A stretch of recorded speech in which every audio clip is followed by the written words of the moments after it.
speaks the gospel. Welcome back, episode 141 of Revisited, and one of the final videos for viewer request month. I think it's the final one proper because they did vote for the Triggered on Christmas Eve. So that Tuesday we're probably going to do a Triggered live stream. So this is likely the last video that we do for this. We are talking about a serious critique of Cyberpunk Edgerunners by the Pax Tube. I was thinking Pax Talk.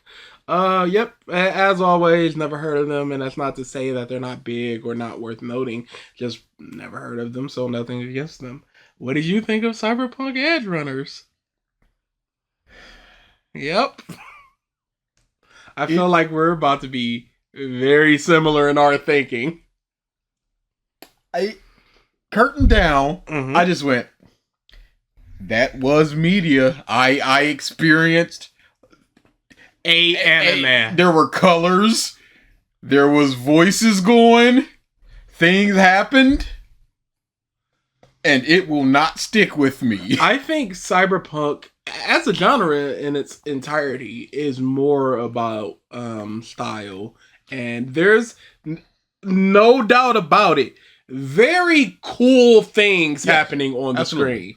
It's just cool things I don't connect with. Because even, I was watching it and I was like, episode 6. And it was right after the big black dude had gone rogue and killed and died. There's spoilers, by the way. And it was right after that. And I was like, oh, okay. I must be like an episode away from the end. And there was still 4 episodes left. And I went, they're done. Like, everybody I knew, essentially, is done. Half the crew. So my thinking is, like, there are a lot of people that like this, like, streamlined, get to it stuff. I feel like this would have benefited greatly from just 3 more episodes. Because I barely remember half of the crew's name before they're bumped off.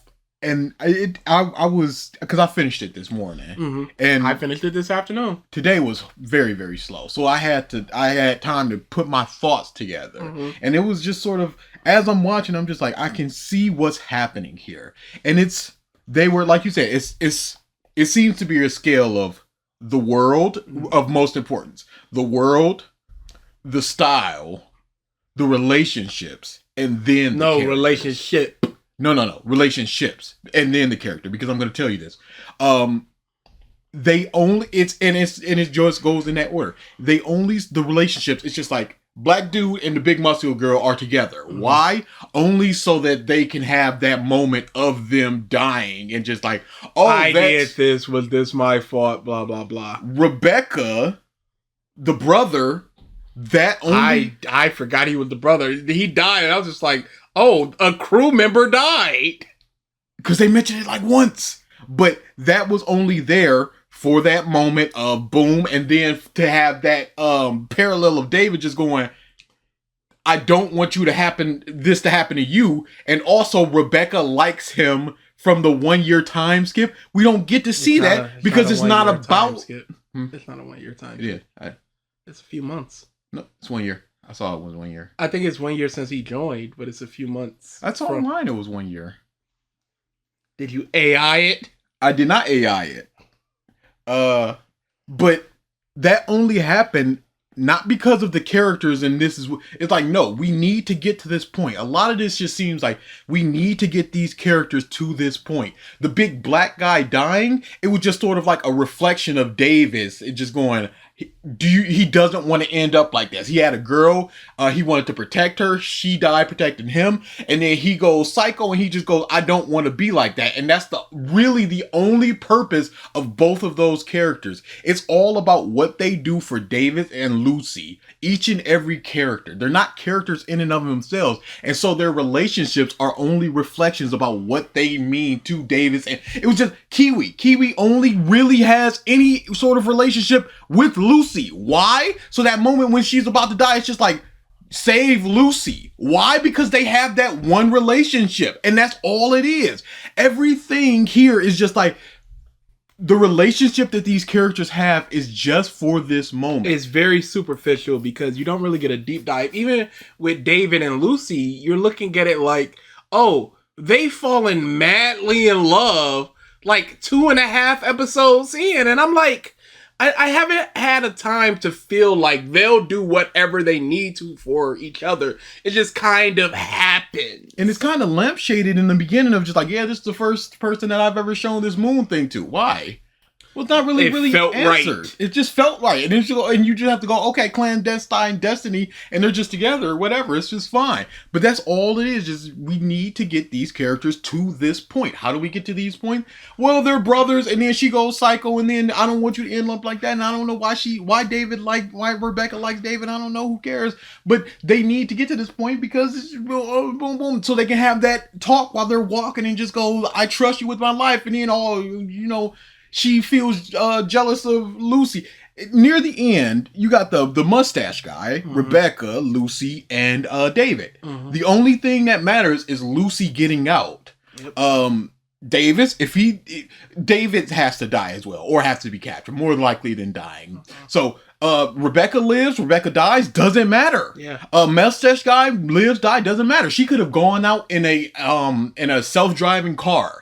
With a note from Davis just going, live, take all the money. It does not matter if either one of them die, both of them die, neither of them die, one of them gets mangled, one of them dies on the way back. It does not matter. And that's even further reflected in how when people die, it's just like, they get, you'll get your initial freak out, and then it's just like, well, we don't really deal with that. Like, David, of course, feels the grief of his mother dying and the other guy, the black dude, dying. And he's just kind of taking all of the things they dumped on him, the expectations, and kind of pushing himself further than he needs to be pushing himself. But at the same time, it's like, what did I just say? David said a mama expectations. Very beginning. That's even further reflected. Lost my train of thought. But yeah, it's like there's this just super superficial relationship of everybody. Yeah. Characters dying. So he doesn't really deal with the death of the black dude that we see. It's just time skipped. Mm-hmm. He's kind of looking like him. I want to use his arms because he promised me his arms if he dies. Yeah, because and everything, I don't want to say cliche, but it's very, you can see this stuff coming. Because I like the mom. Mm-hmm. And as they're driving, I'm like, man, I'm going to be sad when she dies in 5 minutes. And then bam, I'm like, oh, well. I like the whole, she ain't on the plan. I love how disconnected everybody is to like human life, which is a part of the cyberpunk genre where it's high tech, low life. I think I saw it in the comment section when I was going through some stuff, and it makes a lot of sense where you're just a commodity for the mechanizations we're creating, for the machines that we're creating, and that's part of the whole style, world, relationship, character thing. That's what this is a character-driven story that you don't really care too much for the characters. Like, you care in the sense that I like David, I like Lucy, I like Rebecca, but I don't really feel anything for them. Rebecca dying, shrug shoulders. I like Rebecca. Yeah, I'm like, I'm looking at the time. I'm just like, okay, it is 7 minutes. She's gonna make it, because if she just dies, it's just like whatever. And then literally she just dies, and it's like whatever. Yeah, dude gets his head blown off. It's like whatever. Big black dude dies and the muscle chick dies. It's just like whatever. And it's just really, we set up these two relationships because, again, Kiwi and the black guy, what do they have? Nothing, because it's not about them. It's about these two. They have their relationship. She dies for him, and then he goes psycho. He calms down for a second and gets him out of here, and then he has that mindset. He cries, and then he takes her. And that's the whole thing. They're not really characters. They're more so ways to get these characters where they need to be for things to happen. They're embodiments of the plot. They are things driving the plot, and they have no other purpose than to hit a story beat, hit a thematic moment, hit a sad moment, a happy moment, a joyous, triumphant, and no other purpose than to do those things. And you just go, hey, why is Rebecca freaking out that dude died? Oh, that's your brother. And boom, established. Mm-hmm. Done. Why did Muscle Chick sacrifice herself? Oh, because they like each other. Oh, boom, established. And there's not really too much else other than that. And you can say that that's part of it, because the whole thing was just like, oh, we don't care about each other's past. It's all about right now and things like that. But it's like, even in the right now, we're not getting enough. Yes, Davis cared about Big Black Guy dying, but I didn't. Mm-hmm. And I only care in as much that David cares, and I don't really care for David, so I don't care as a whole as much as I should. And again, this would greatly benefit from just 3 more episodes, slow some down, let us get to know some of these characters a little better, and then maybe I would feel when Tech Dude dies, outside of just, hey, I kind of like Tech Dude, oh, he's dead. An episode between the time skip, because it's just normal boom, and then it's just like, oh, he's got all these cybernetic parts now, and again, this is another thing. It's more of the tale don't show. It's just, Davis, you sure are popular. People do now love that you. You done bulked up. And then we get one dude that establishes that, and then because we have that one dude, it's just like, okay, well, we just now have to accept that he represents the people who idolize David, and we've got that. And then they don't really do anything with that. Mm-mm. Yeah, and there's a lot of lines of dialogues that feel like nothing else but set up for a future thing that needs to be paid off, as opposed to like feeling more natural. I know we just went through a whole video. Naturalistic, yeah. But it really does just feel like they're turning to the audience and going, please remember this because it's going to be important in the future. I did feel like, because there was a lot of tech stuff and mumbo jumbo and stuff that you need. I feel like they got you to speed pretty fast. Oh yeah, for sure. There was very few things where I was like, what for a long period of time. It was all just in the like next minute or so, and it wasn't dialogue. It was just like, this is it. It's like, no, they demonstrate what it is, and then you just go, even okay, with the stuff like with the slang, it's just like, and that hey, Charms, Nova, thank cool. you, because I always complain about futuristic and other planet stuff not having their own slang, and then we've got the slang established. We know what it means. Boom. And nobody has to turn to the camera, open a book, and go, Nova means, it's just, you infer it based on the way they use it. Nova means awesome. Like, it's not that hard to grasp, and I enjoyed that. I really liked the frame of them falling in front of the moon. I loved all the moon stuff. I loved the speed stuff. The speed stuff was cool.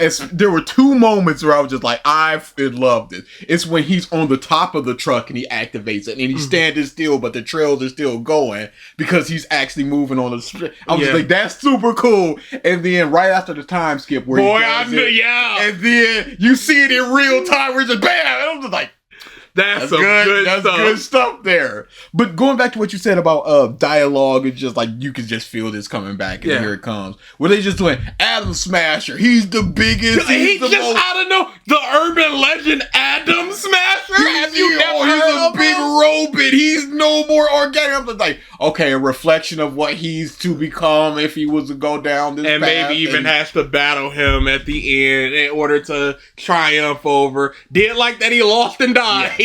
But it's just like stood no chance. No chance. That was like is that you've got the Sandy too. It's like, yeah, that's rudimentary. It's like basic. You ain't baby special. steps, buddy. You ain't special. Yeah, and I like that the whole series is trying to treat him like special because he does have this high tolerance. And then here's this dude just like, no, you're not. Die.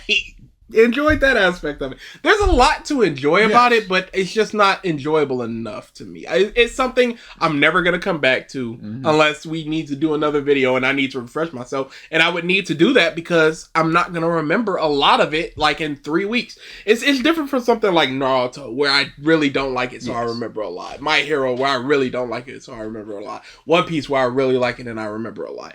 This is just kind of stuck in the middle. This is JJK land. Yeah, I'm not not gonna remember half of these characters by the time Christmas rolls around. Handman was there to be a catalyst of, hey, I thought you two were together. No, he's just handsy. And then he gets shot and die. And that's and brother thing. That's really it. He's just a series of, he's on the crew. This is for the Lucy and Davis thing. Brother died. I don't want you to become like that. It was really when it was just like Rebecca was just like, oh man, maybe I should be more nerdy and quiet like the type of girl that you. I'm like, yeah, I'm not good with being, because it seems like she's just kind of a outgoing, extroverty, flirty girl when you first meet her. But it's like, no, she really likes David, and we don't see that. So we just have to just go, oh, I guess this is just a thing now. I guess I just got to accept this. Yeah, when she said, I'm not good at the being just friends thing, I'm like, oh, she wants to bang him, and that's like the beginning and end of her wants. But no, she likes him, and I didn't get that until their whole let's walk and talk thing. And by then, we're 2 episodes out from the end. And yeah, it was just... And just kind of flip it for me, and I'm fine. But characters, it just wasn't really about that. So you just gotta move on, and it's just not for me. Mm-hmm. I see a lot of praise for it. I can understand it. It feels like it's from the not quite Demon Slayer crowd, like 2 notches above it, where they can recognize the good things within it, and they can kind of just gloss over those negatives that people might have. Which I'm scared for this video because it might express a lot of these issues, and I'm like, I would agree with some of the issues that are. Oh no! You didn't see the timestamps. I did not see the timestamps. This is not a, from what I see from the timestamps, not a theme. I'm not a character type of thing, which it is themes and such. No, I don't care. It is themes and such. God. Yeah. So, Cyberpunk Edgerunners is the most hyped animes of 2022. I disagree. The room at Otakon was pretty full. Okay, what's that mean? I'm just saying. The most though? One of. Oh, okay, one of. That's fair. Made by Netflix, is one of the first Western animes of its kind, as well as explicitly aimed at adult audiences. The anime has many flaws. I disagree with that aspect of it. Just being hyper-violent doesn't make it aimed at adults, even if it gets an M-rated. It could be aimed at 17-year-olds who are allowed to see R-rated and M-rated things. This anime has many flaws, which I critique here in detail. It also provides an opportunity to discuss many important themes of the 21st century medium. What? Nihilism. God! Dystopia. Transhumanism. Sexuality, violence, crime, and mature content. Join me as I engage in a serious critique of Cyberpunk Edgerunners. Is he gonna be a woke man? I hope not. Transhumanism opens up a lot of potential jars. I understand. Yeah. But wouldn't you, more so than kind of get as transhumanism, more so talk about the loss of humanity as that could be what it means. Okay. As a catch-all, transhumanism. What does it mean to be human? To transcend being a human. Giving up your humanity. Okay. Going in. Because that's what Atom Smasher was. It was like, you've got no organics left. And you're like, yeah, and I'm Atom Smasher. And I'm great for it. You could be great too. No thanks. Shame. Well, I'm Atom Smasher. Thank you, Atom Smasher. I hope you so return in a future thing, because I like you so much, Atom Smasher, as a character. Easy. I'm sure I've always been waiting to really, really dive into Cyberpunk until I get a better computer, because I do want to do it with ray tracing and mods and stuff. Yeah, let's get into it. Oh, yeah, I always forget. Now I do timestamps. Or not timestamps, time code. A Western anime? A Western anime brought to us by Netflix? What could go wrong? Remember what do you mean by Western? Because this was made by Studio Triggered, who is a Japanese company. You talking about the writers? I gotta produced assume, by. yeah, maybe, because Boondocks is made by Madhouse, I believe, and that's not. I wouldn't count it. I think like, it only did. Madhouse did a couple of shots and wasn't made by it. Okay. Last Sure. Western Don't correct me, anime Joe. I looked at. You are a girl? I feel like that was more Western inspired Mm-hmm. because, yeah, I don't. And on top of that, they're different stories accomplishing different things. This can be bad absent of anything else. It's just like, hey, Pepsi released a terrible flavor of Pepsi once, so I guess all flavors of Pepsi are now going to be terrible. That makes no sense. Yeah. This just feels like I want to dunk on this one more again. I'm transgender. Ah, we are truly in woke town because transgender bad. Yes. We can't be Truly. woken this up. Truly, we've Let never us left. sleep. Truly. Cyberpunk Edgerunners is a new American anime that, from what I've seen, has gotten good reviews and been very popular. Hey, from what you've seen by people that you don't know, just Yes. giving it a flat 10 because it cool. Or they like, I love Studio Trigger. It could be the voice acting, which I think is very, very good. Rebecca's voice, she was killing it. That's one of the reasons why she was one of my favorites. I was like, that's a very good voice actress. I like Jamaican Canadian man. He's good. The main bad guy with the 3 eyes. That's just Gus from Breaking Bad. Yeah, I'm just like, I heard his voice. I was like, oh, that's Gustavo. no, I was just like, they really just got somebody in the booth to do this dude's voice. And then I looked and I was like, oh, that's him. What? And then he does a lot of voiceover stuff. So, you yeah. know. Being an anime and being made by a company infamous for its degenerate propaganda, Oh, sweet. I can't. We're 25 We can't seconds here. do We this. can't be woken this up. Dude, this Proper- just won't. Really? You know, I was re-listening to that Synthetic Man Spider-Man video, and even though we knew he was a woke man, we tried our best to get his opinions and try to counter them until he just went, hey, whoa! It just sort of deflates you because you're just like, okay, well, you're just this type of person, and we don't really need to listen to you. it's right. Even though we tried to listen to you, that's the worst part. We tried. This mug is putting his nuts on the table, frame 5. For its degenerate propaganda, it's right in my ballpark to critique. The anime has many flaws, which I'll be going over in detail, but it also deals with some serious themes worthy of looking at. Nihilism, transhumanism, dystopia, all of these will be discussed.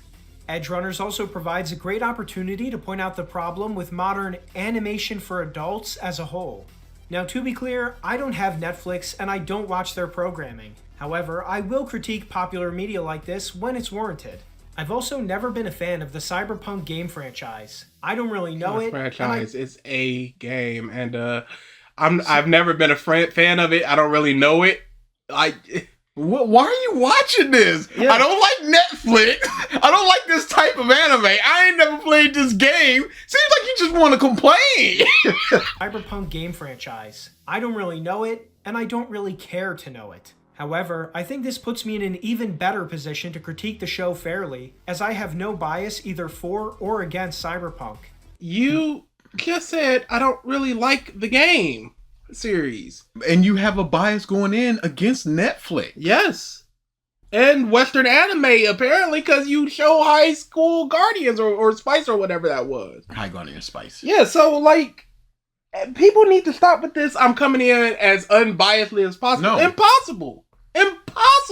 You have some level of bias, and it's okay to be biased. Don't come in with an agenda. Don't come in with, this is gonna be bad because Netflix Western anime. That's an agenda. And like any spin-off or sequel, Edgerunners should be able to stand on its own 2 feet and be judged on its own merits. Being I think it unable is. to do that is failed writing. So Disagree, especially if it's supplementary material that is kind of the side stuff that kind of runs parallel or even interacts with the main story. Sometimes it should, not necessarily stand on its own. I'd prefer it to, like, the Hunger Games. Those stand on its own. The prequel stands on its own. Love that thing. Fantastic. Probably the best Hunger Games movie of them all. ladies and gentlemen, in this video on Pax Tube, I'll be giving a serious critique of Cyberpunk Edgerunners. Can I also say I really hate how a naming convention for a title becomes popular and then a lot of people start using it. Because I was looking up a serious critique and there's just all this other stuff. And I'm like, somebody started this and now everyone's just kind of like is trash and here's why. Yeah, same thing happened there. Blank is great and here's why. And it's like, just come up with your own title. There was a title I saw today that was just Firefox. I was like, that's great. I am interested in your video.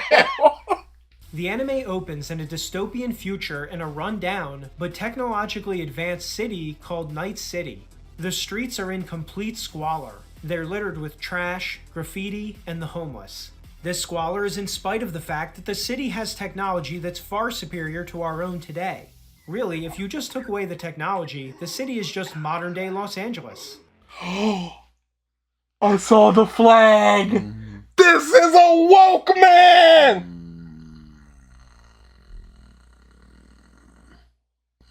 This is big woke man. God.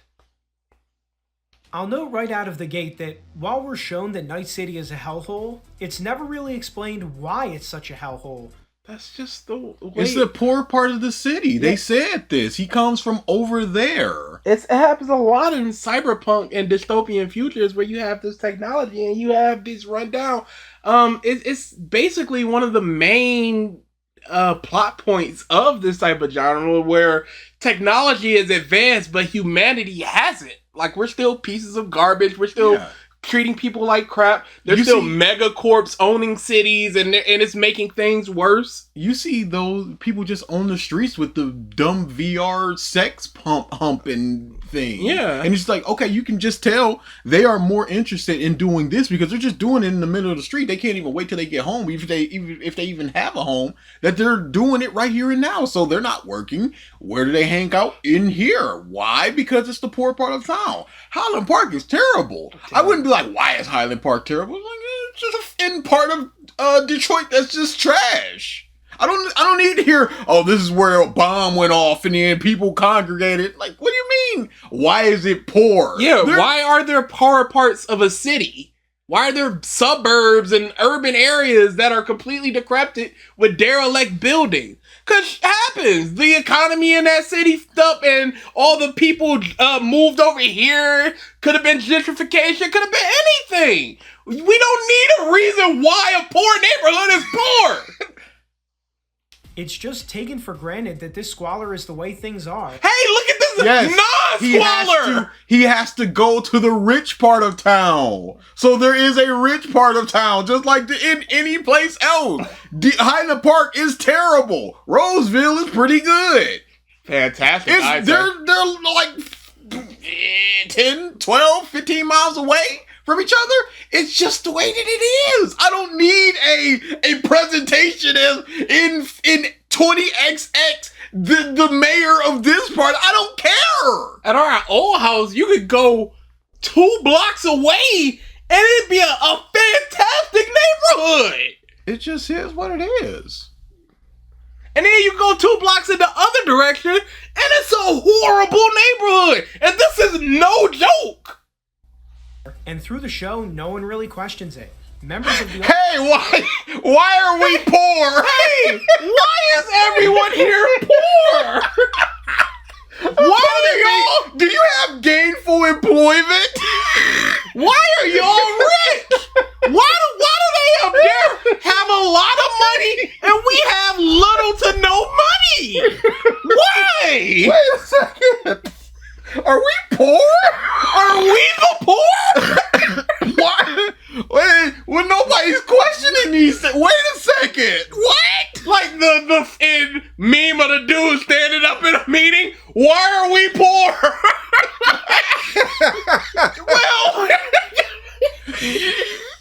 Audience who don't know Cyberpunk are left asking ourselves, why are things this way? I have never questioned why there are poor people and why there are rich people in this show. Never any question in my mind of why there are poor people. It is literally, hey, the rich people have the best healthcare, and the poor people have this detached. Hey, your mom died. Here's some payment plans for a funeral. Is cremation right for you? They just dump her in or urn through a sliding tube. Just this impersonal $30 bush. Yeah, like it's a hyper-realized version of what our world is. The rich people do have the best healthcare. The poor people can't afford funeral services a lot of time. Have to do GoFundMe-ish. It happens all the time. I don't question it. It is what it is. What it is.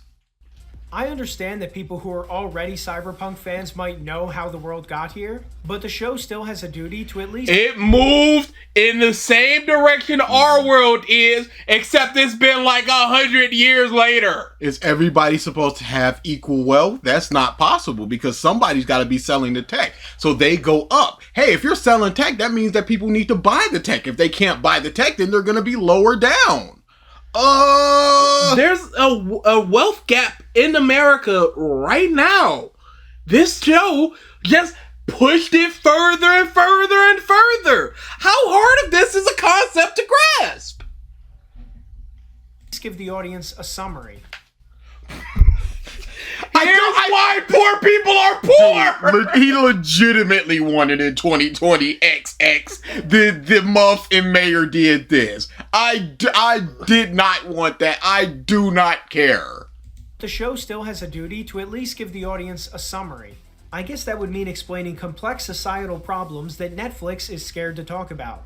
Instead, the most we get are references to the megacorps who run everything. But this still doesn't explain why the city is so bad.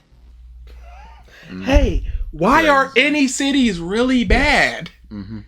You showed parts of or Los Angeles. Los Angeles it has a metropolis like 5 miles down. Part of my new job, which I severely hate. Already? It was day one, frame one. But the money's It's good, but it's not worth it. But the hybrid working. Part of what I do is triaging. So people call in like, hey, connect me to a Judge Johns. And I have to connect him to it. I'm an operator. It's not what I'm trying to do. But that's part of my job. Half the time these stupid months can look this up. Oh, for but sure. they don't. Oh, for and sure. this is now. Oh, shizzle. People have infinite technology at their hands and they can't look up City Judge John phone number. They're wasting my time. So people fall into misinformation with the greatest technological advances we've ever seen. So just having technology does not mean that everybody should be doing well. That's simply, oh no, Gavin, like a dragon, you already there? Oh yeah, he was already talking about it in the Discord. Why don't the megacorps care whatsoever about maintaining clean streets or public... Why? They don't Do care you now. think Microsoft is trying to clean up Detroit? Where is universal health care now? People, no matter what, will want money. And if Muff got $1 billion and can lose $1 million to help everybody, they're not gonna do that because why? Yeah, why would I help anybody instead of getting more money? I got another mega yacht I need to buy. This is just human nature. Certain human nature. Things ain't gonna change in the future. That's what it's showing. Legitimately, just why wouldn't the corporations help people?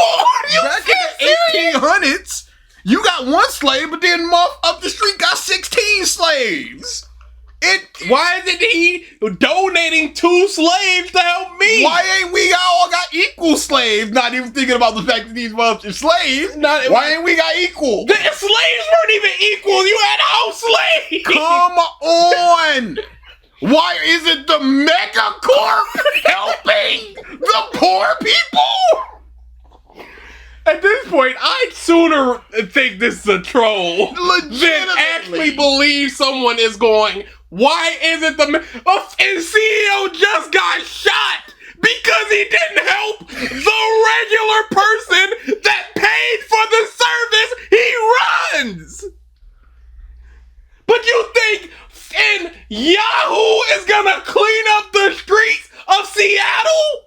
Shelters today, they don't allow people to stay in the building all day. No, you gotta leave. You gotta leave, and then during that time, they can get into whatever they get into, and then they come back and they can spread disease. They can sell. They can have trade bad drugs, bugs, whatever in there. And that's now people who are trying to help can't do everything.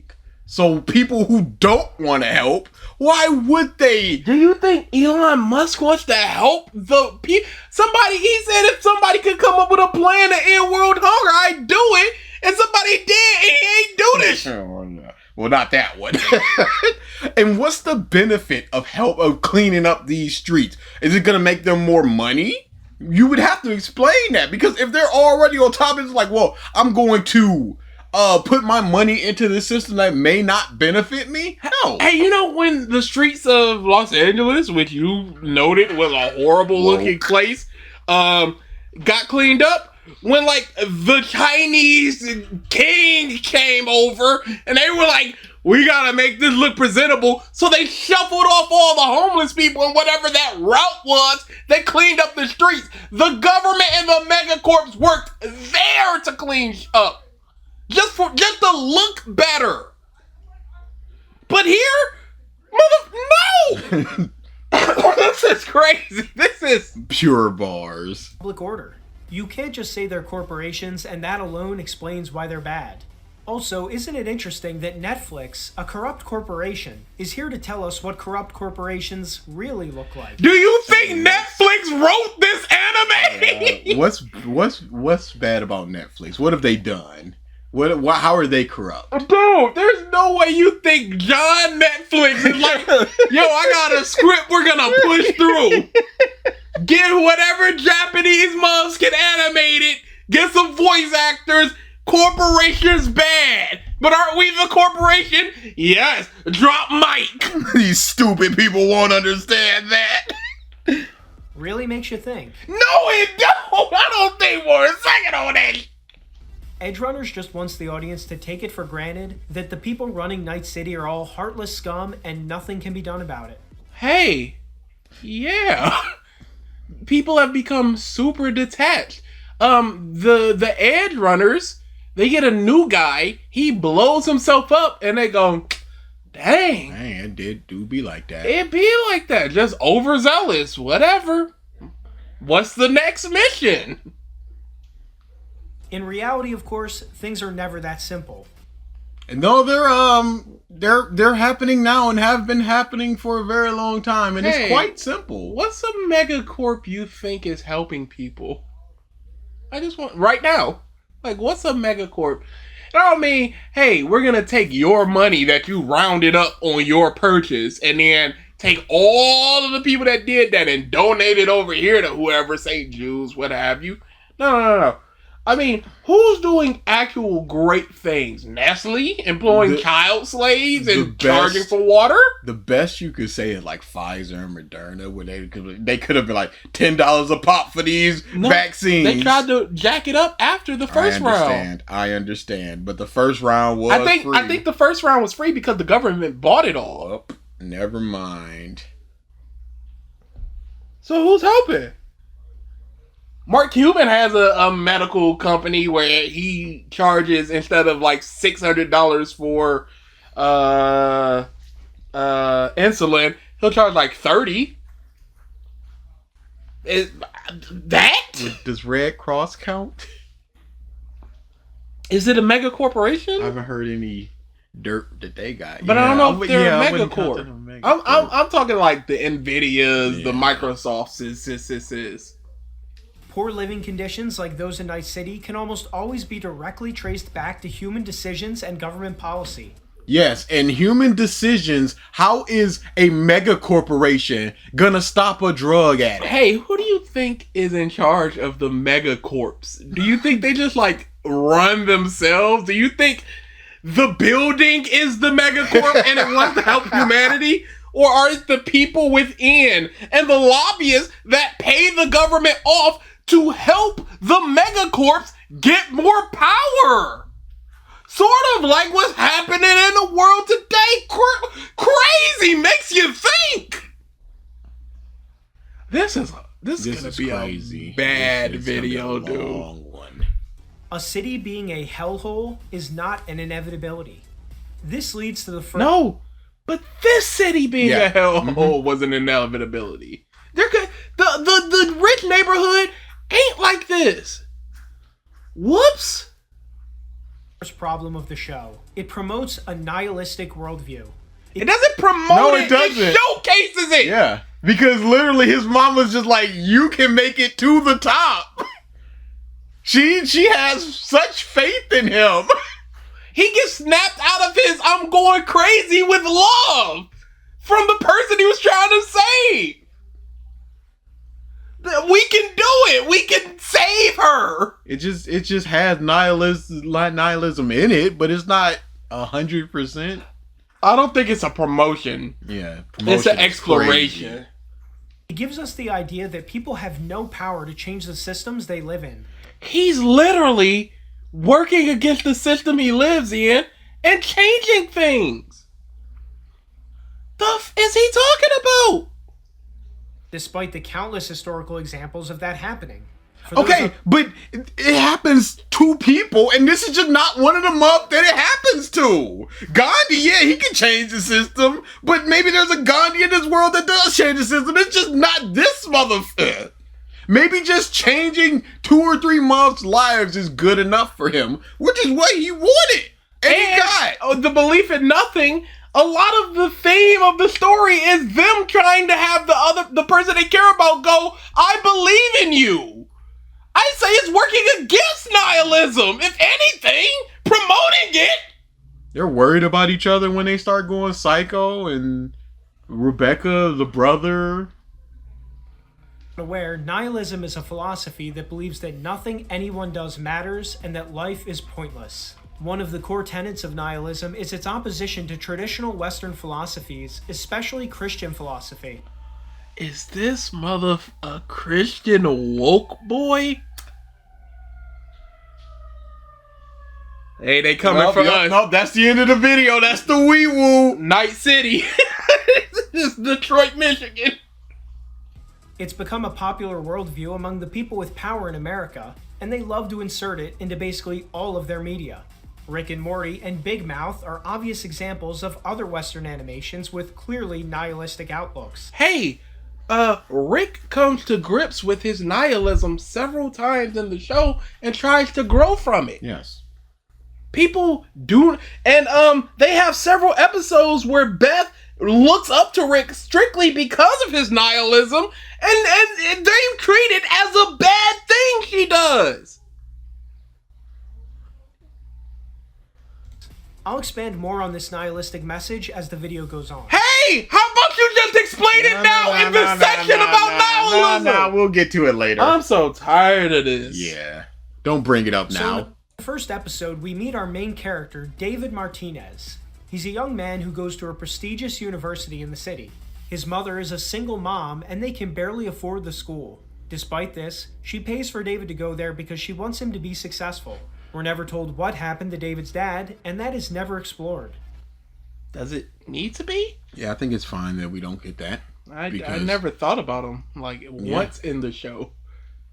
Seems like an important part of his character development to ignore, but oh, No, he doesn't care. So why would we explore it? Yeah. I don't think it changes him or shapes him in any way? No. If it was, they explore it or explain it. You could say that the dad ran out on him, in which case, why would he care? You say that if he had died in the system, that'd be something that was like, oh, I don't want to end up like him. But if he had died in the system, he'd have a picture of him and his mom and his dad. But he only has a picture of him and his mom, which speaks to the dad just left. Yeah, I don't think that we really... I'm perfectly fine with just not knowing. Okay. Now I should point out that David wears a visible cross. And you see, he just goes, you think that'd be part of his development and just doesn't explore that further. No, why would Just it be part moves of it? Like, the only reason I care about Deku's dad in My Hero Academia is because the creator said we're gonna see this. And that means that, hey, this is gonna be important. And then you set up your expectations like, okay, this is going to play something into the story. And then it just doesn't. You just go, what the did you say that for? Yeah. Otherwise, it would have just been like, his dad not here. Through the entire show. However, does he? Christianity... No, he loses the cross at some point. I was about to say, I don't think he did. Because he has his shirt open and big muscular. And I don't think... Yeah, I think he loses it at some point. He watched this show? Past episode 1? Past episode 1. We'll see when he keeps explaining more things. Christianity is never mentioned in the anime and plays no part in the story whatsoever. I can't remember the last time somebody talked to me about Christianity. I haven't even run a file of Jehovah's Witnesses on the street. Yeah, they just kind of... COVID wiped them out. Yeah, it kind of disintegrated. I no longer am a witness. Were they raptured? Were they the right one? Are we the bad? Did we miss the boat? Wait a second. Yeah, you know, really. Or maybe this is just this neighborhood. They're just like, nah, I don't. No, but I walked many a neighborhood, even downtown recently. Yeah.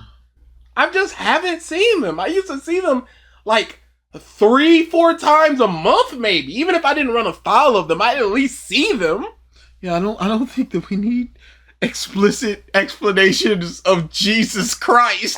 and sometimes people just wear a cross as a chain. You see that he's very fashionable when he walks out and just goes, hey, this is all I got. He's like, okay, you could just say that this is a fashion choice that he has because he has 2 necklaces. And one is bearing nothing and the other is bearing a cross. Or maybe it is just the one necklace that it could just be one necklace and it's just, but he looped it around and that's more fashion stuff. And then that speaks more to his fashion thing. Or maybe that's a gift from his mother. Or maybe that's a momentum for his father. People have cross earrings. It's just fashion. We're going to talk about his hairstyle? This isn't world building to just go, hey, Jesus. If David is a Christian and Christianity exists in the Cyberpunk universe, why isn't it being explored? Hey, Mihawk has a cross. Where Jesus? Kuma has a Bible. Pirate Jesus? Question mark. Where am him? What's going on here? Makes you think. Emu? Was he one of the disciples that betrayed Jesus? Makes you think. Pirate Jesus. Oh no, why aren't you exploring this? Sometimes it could just be a design. It's just iconography that we recognize in our world that is implanted in this one. I don't think he needs to go to a church. Yeah, I don't think so either. I think it's the fine. obvious explanation here is no. It's because of Netflix. So did the creator slide it through Netflix? Like, all right, we can't talk about Christianity, but I'm going to make sure these mugs know we are God-fearing people. Pax Tube caught the woke again. you not slipping past this mother. Hey. You can't, woke ain't getting past him. I have never heard about this controversy or drama. To be fair. This is July 20th, 2020. We had more important things to worry about. Hey, you know something? You might be on to something. I don't think that this is the most pressing issue at the time.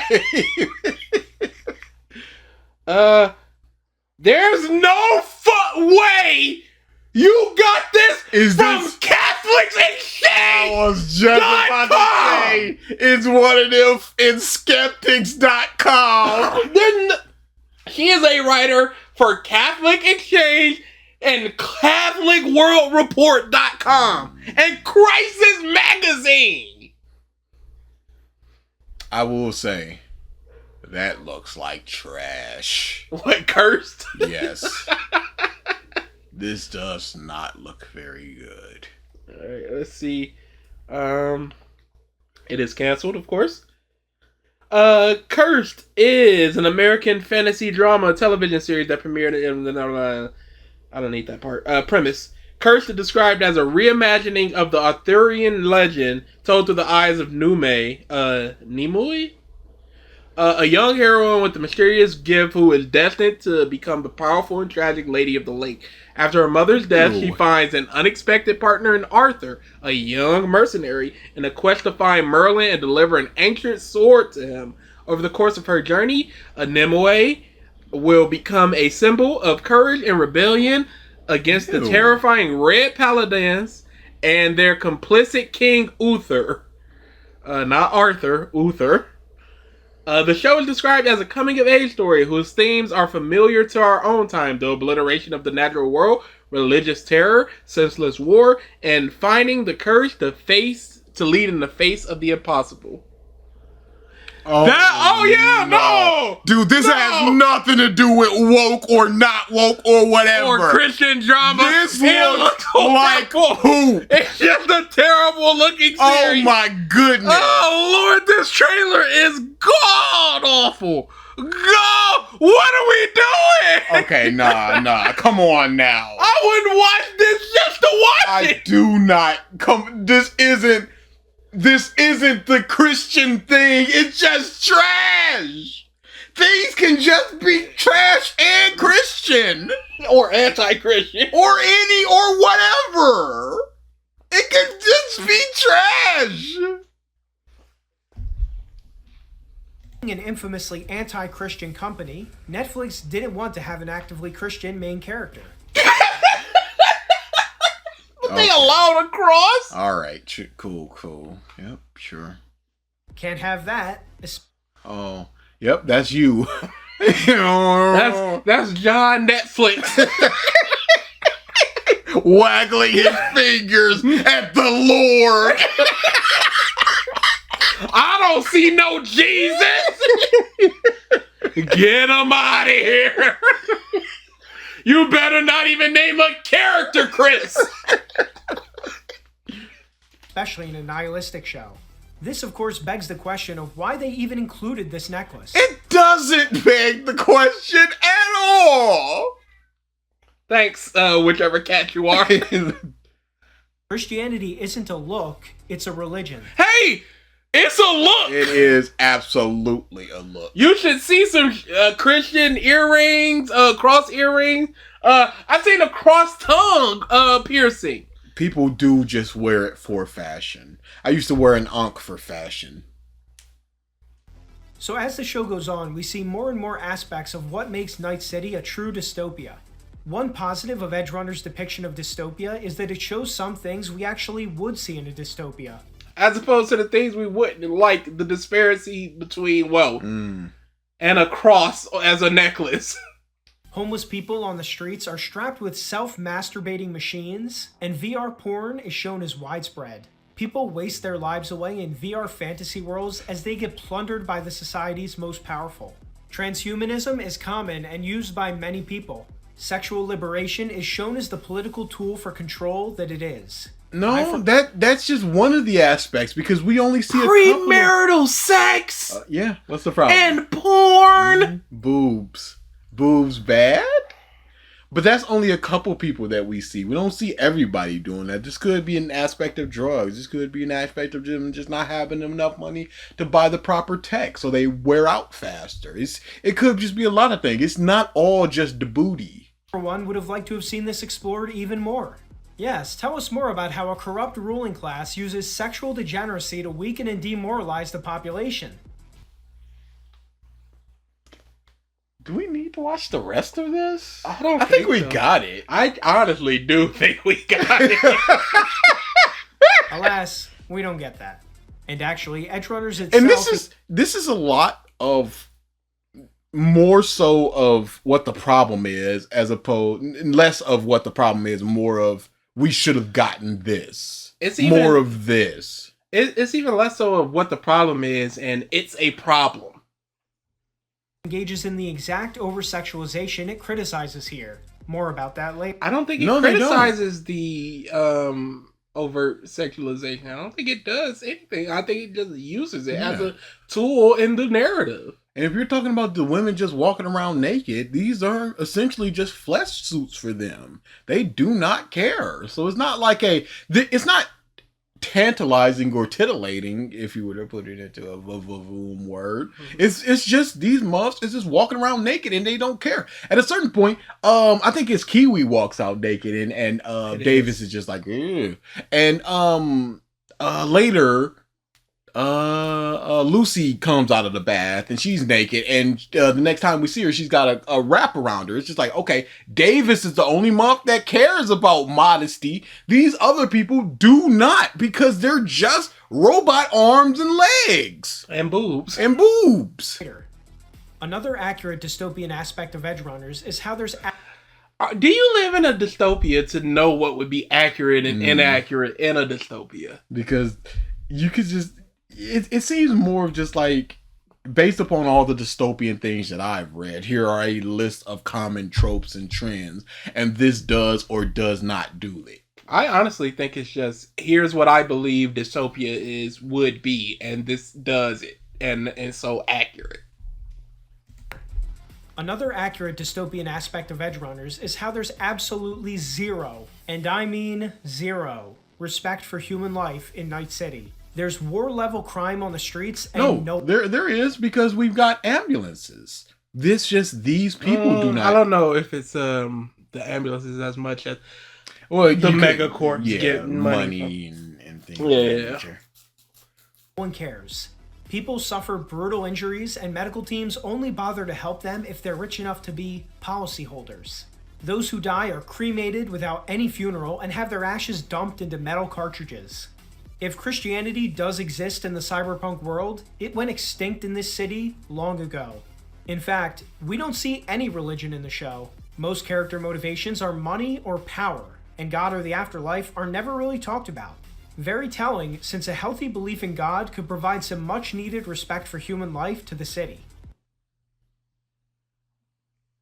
Oh, anti-woke, God-fearing boy. I don't know Elon Musk's religious leanings, but if he is Christian, you would just have to just go, okay, but he allows all these atrocities to happen. He profits from atrocities happening. It's not as simple as you are a Jesus person and therefore you're just like, well, you have respect for human life. No. I respect human life. I do. I am agnostic, I believe it is. I don't care. And I'm sure there's Christians that'll do all sorts of degenerate stuff and then go into church on Sunday like, yep, wash that all away. Or start they're fresh. part of the church. Clean slate. That's how this works. Thanks again, God. Zero. I pulled a fast one on you again, the Lord. See you next week.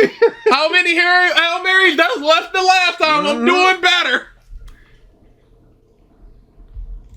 As the story progresses, David's mom is killed in a random street shootout and he's left on his own. He's no longer able to afford rent or his education. Unlike Batman, who dedicated his life to fighting criminals after his parents were killed by senseless crime, David decides to turn to a life of crime. Instead of hating the kind of what can he do against random mobs just shooting at him? Wow. Where does he get? And wait a second. The first mission that we see post-time skip, he's saving a girl. Yep. You can't. This isn't Batman. Batman isn't even Batman. He can't stop all crime in Gotham. Crime Alley exists.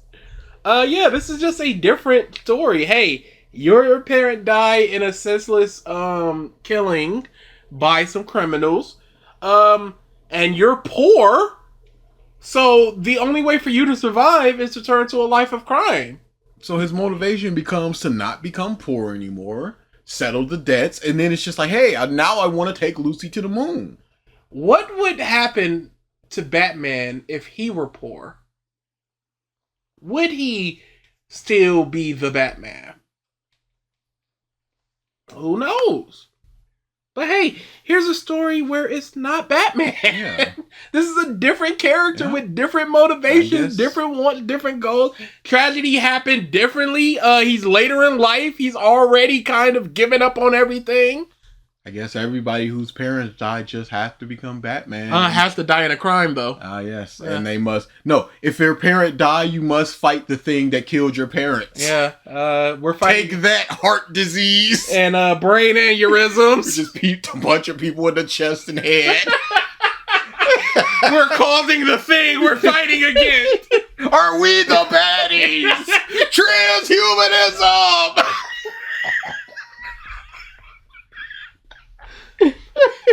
There's another 16 minutes. Oh, Jesus! To turn to a life of crime. Instead of hating the kind of criminals that killed his mom, he joins them. He then... Hey, are they the type of criminals that killed his mom? Batman fights alongside criminals. Curious. And even goes on to kill innocent people.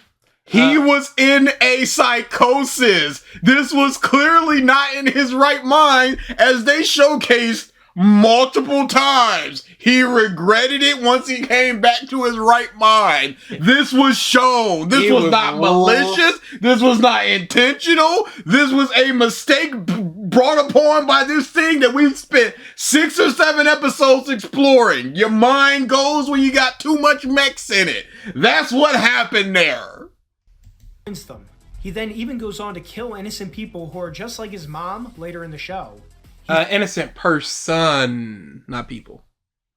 He suits himself up with cyborg technology and joins a group of Edgerunners, which are basically criminal mercenaries. From here on out, all of the show's protagonists are criminals. And not sympathetic criminals either. Some of these are very bad people who have no problem with murder or theft if it benefits them financially. Who are they murdering? Either way, no, they've murdered people definitely, but no, I'm saying who are they murdering? Oh, it's other criminals. Just other criminals. It'd be one thing if they were only criminals because they were fighting the tyrannical corporations that rule society. I don't think criminals need a reason to be criminals. Their lot in life was just a bad dice roll, and so they became criminal to get money and live day to day. There are people that steal from stores because they just want the in there. And there are some people that steal bread to eat. They're not the same, but I don't need to go, why are you stealing? Well, I just want the thing. I'm poor. Well, why are you poor? Let's explore that. Well, you see the mayor in 20XX. Put him in an urn. But it's not even that. In some cases, they actually work for the megacorps. Some of what they do through the show, in terms of heartless killings, are actually very messed up. Now, one issue I have is that David... That was an underground fighting ring, number one. We don't know who that person was. We don't know if they had any crimes. So you can't use that as this is very messed up. You showcase nothing of that other than that one scene, which we don't have too much information on. If you were to say that, you should have evidenced it better. And if the Davis thing, that is not in evidence enough. ...have to become an outlaw. Even though he was poor, he was still a healthy young man and probably could have found honest work. Yeah. Where? And he didn't want to do that. Where could he find honest work? His rent is past due. He would have no home to go back to. Where would your paycheck get sent to? Where you coming to work all stankin'? You living out on the streets, you might get humped or killed. So you need something to get by. Through David, the show presents it and as again, common... You could make some honest work. Yeah. But he already said we don't know too much about this world and this city. So where and how? And on top of that, even though David did say I can drop out and find a job to help support us, blah, blah, blah. He just got beat up by the dude who had the cybernetic, and all that's playing through his mind. The stuff with his mom, the fact that he's just a guy, he doesn't have the cyber enhancements, blah, blah, blah. He's trying to sell this stuff just to get rent. He was doing this before his mom died. He was already doing criminal activities for the doc. Oh, this is crazy. Yeah, this is... Through David, the show presents it as common sense that someone with a hard life will resort to crime. No. Not common sense. He's just the guy that did it. And he sees this as his only option. Hey, his mom had a hard life, and she just kept working to put her son into a better situation. These people who are on top have these super cybernetics. I just got this kicked out of me. Here's somebody. Here's some cybernetics that I can get put into me. Here's a way to the top. He sees that as his only recourse. But that's just not true. And ironically, this idea that poverty justifies crime is itself... They're not justifying the crime. They're just doing the crime. Why does he believe that the series is just like, hey, if you've got it kind of tough, it's perfectly fine to just go rob somebody? Something that perpetuates the crime-poverty cycle. The chaos and crime caused by criminals ruin people's lives and take away the trust and security which is vital to a healthy economy. David's mom is... I don't think the economy cares if you got robbed. Yeah. That city certainly doesn't care that people are getting robbed. And they also don't rob just normal houses and stuff. It's actually the perfect example of how crime creates poverty. She was paying for a promising future for David, but after criminals killed her, he lost all of those financial opportunities. Many people in David's situation then turn to crime as an easy way out, as David himself did, and the cycle continues. Yes, and that's what happened here. I understand you want a story that explores that or goes in a different direction, but this is the story they wanted to tell, and they told the story. Him getting a job at Space McDonald's. It's not really a story. I mean... The only way to break this cycle is for criminals to be removed from society and for society to collectively agree to follow moral rules. Crazy. What level of crimes should criminals be removed? Should a white collar criminal be completely removed from society, or would jaywalking? Speeding, doing a rolling stop at a stop sign, speeding 5 miles over the speed limit, not using your blinker. Are we just talking about like felons? Are we talking about where is the moral line of which the crimes are harsh enough to send these people away from the rest of society? Because you know you're doing wrong by not turning on your blinker. You can get pulled over for it. It is an illegal. So that's morally bad. Don't we already do this? Aren't criminals already separated from the rest of society in the Reformation Act of jail? Even though that's not what it's really intended for, is slave labor for... You sounded woke. You're woke. But don't we already do this? The issue is some criminals are not getting caught. Mm-hmm.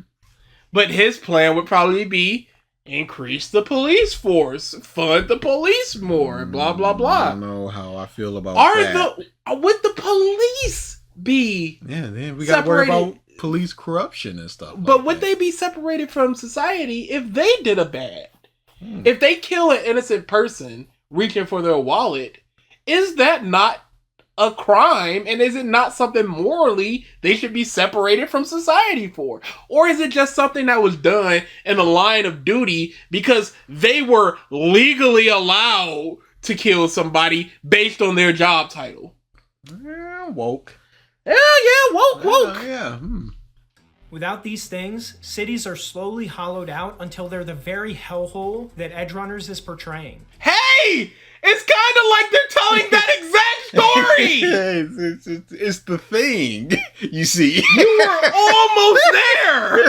It is the thing, yes. If we keep doing this is what we gonna be. But why are we like this? Yeah. Well, none of these people got morals. You could argue that Edgerunners isn't endorsing the lifestyles it portrays, but I don't know. Like I said, they did make... I don't know! You can argue this, but no. He didn't even say no. I'd give him a no. I'd say you didn't explain it, but he go, couldn't tell you. Not my jurisdiction. Was I supposed to just let them drown? I don't know. Can't confirm. You do you, homie, but what you did right now ain't the right thing. You can say it's not a glorification, and I'd say maybe. All right, move on.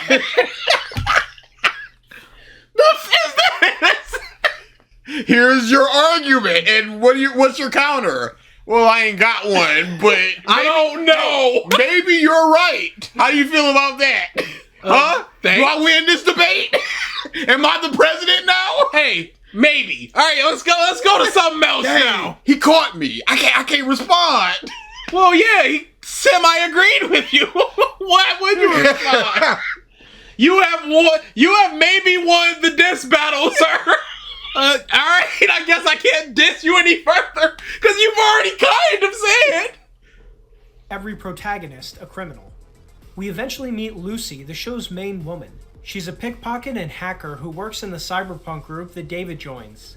She's both a runner and a smoker, which is a bit contradictory to say the least. People can run pretty well with stamina and have occasional smoke breaks. Health nuts have cheat days. They have vices that are fine. I don't think she can be a marathon runner or anything, but I'm sure her stamina's fine. Yeah.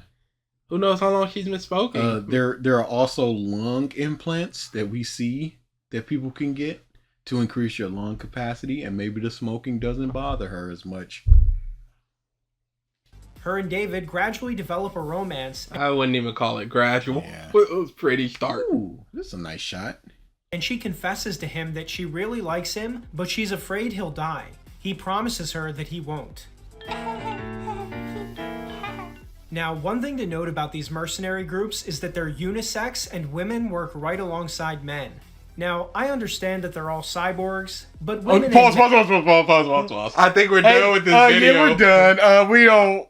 Anomaly. There are women here, and women, they, by God, are not as strong as men. They don't be fighting. So, and they have periods, so they can't be fighting on certain days. So they're Where's just everyone going? What if one of them gets pregnant and starts shooting boob milk or whatever they do? Ew!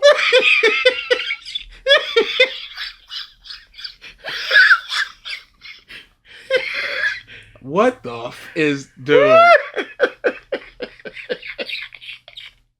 We can't be doing in the future.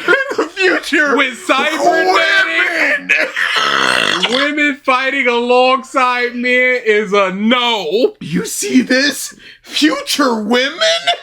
They're still around? Oh, they're working alongside men? The audacity! In a combat scenario? Oh my God! How dare! I can't.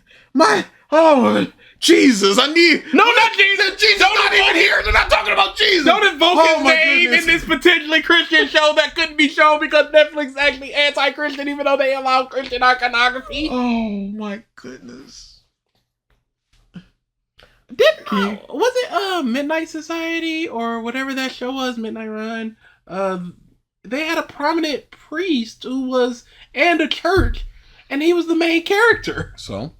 Oh, I guess that doesn't matter. Go back. Oh, let's hear this all clean. Do we have to? We need to hear the woke. Now, one thing to note about these mercenary groups is that they're unisex and women work right alongside men. Now, I understand. Pause. Go back.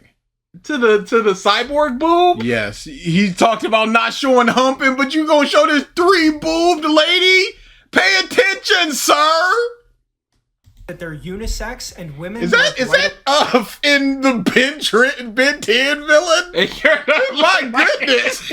Alongside men. Now, I understand that they're all cyborgs, but women and men being perfectly equal fighters as they're shown in the show is still a bit unrealistic. Ain't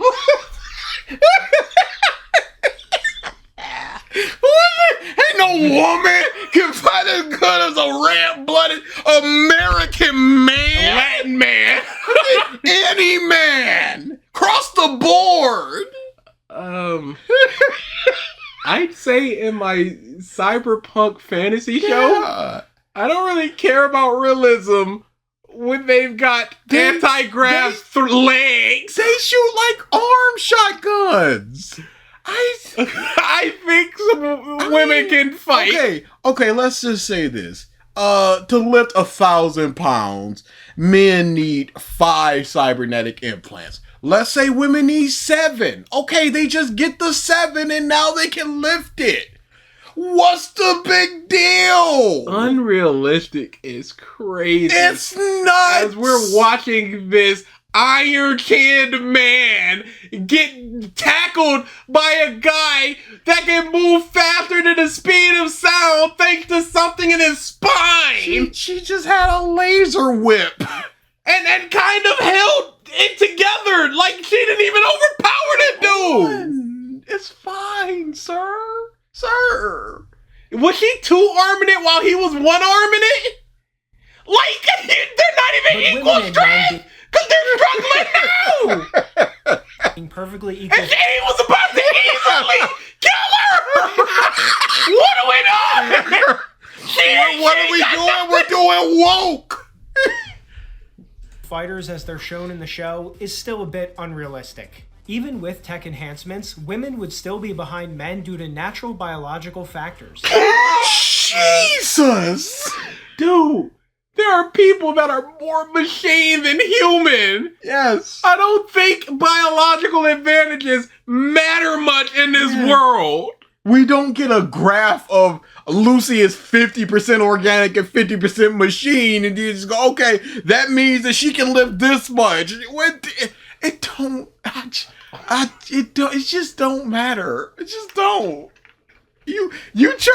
I understand woke. I understand. Me of all people. Women, come on now.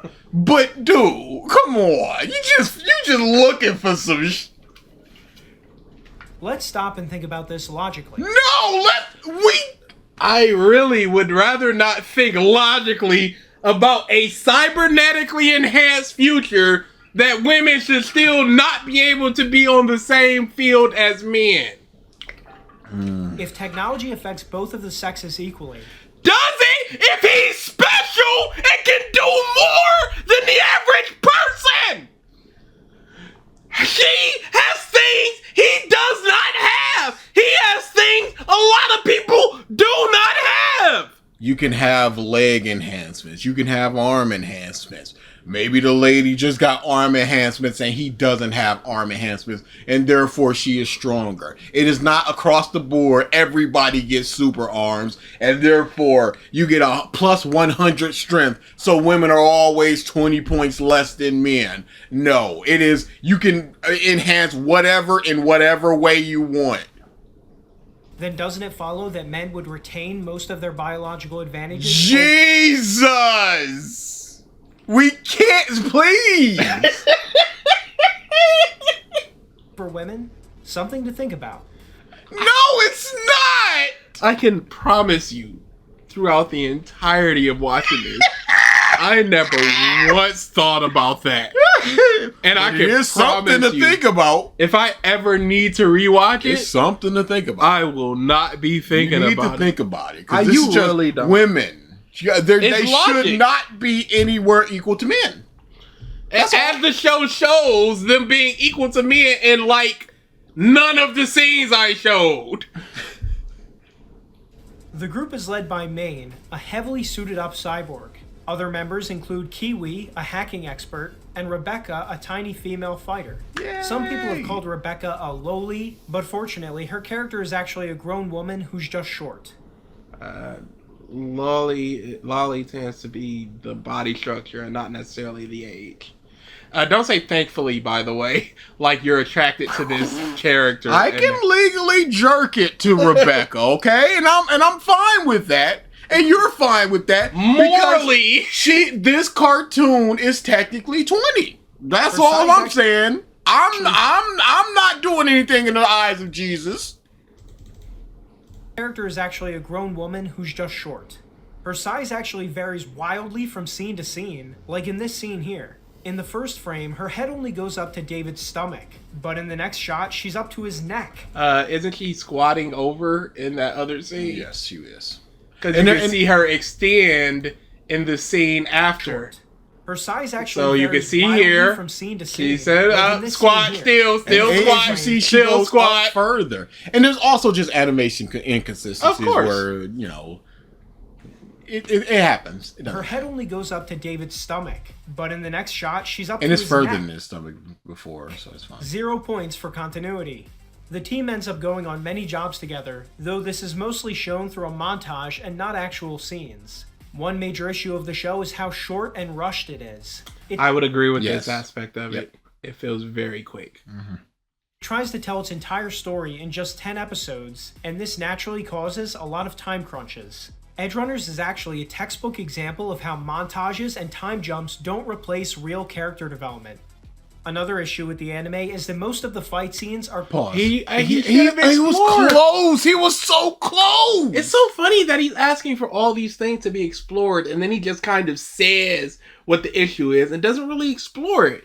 He could have talked about the interpersonal relationship between the crew, and we should have gotten more of that. These scenes of this montage, all these 5 montages, could have just been one episode, and we could have got fleshed out.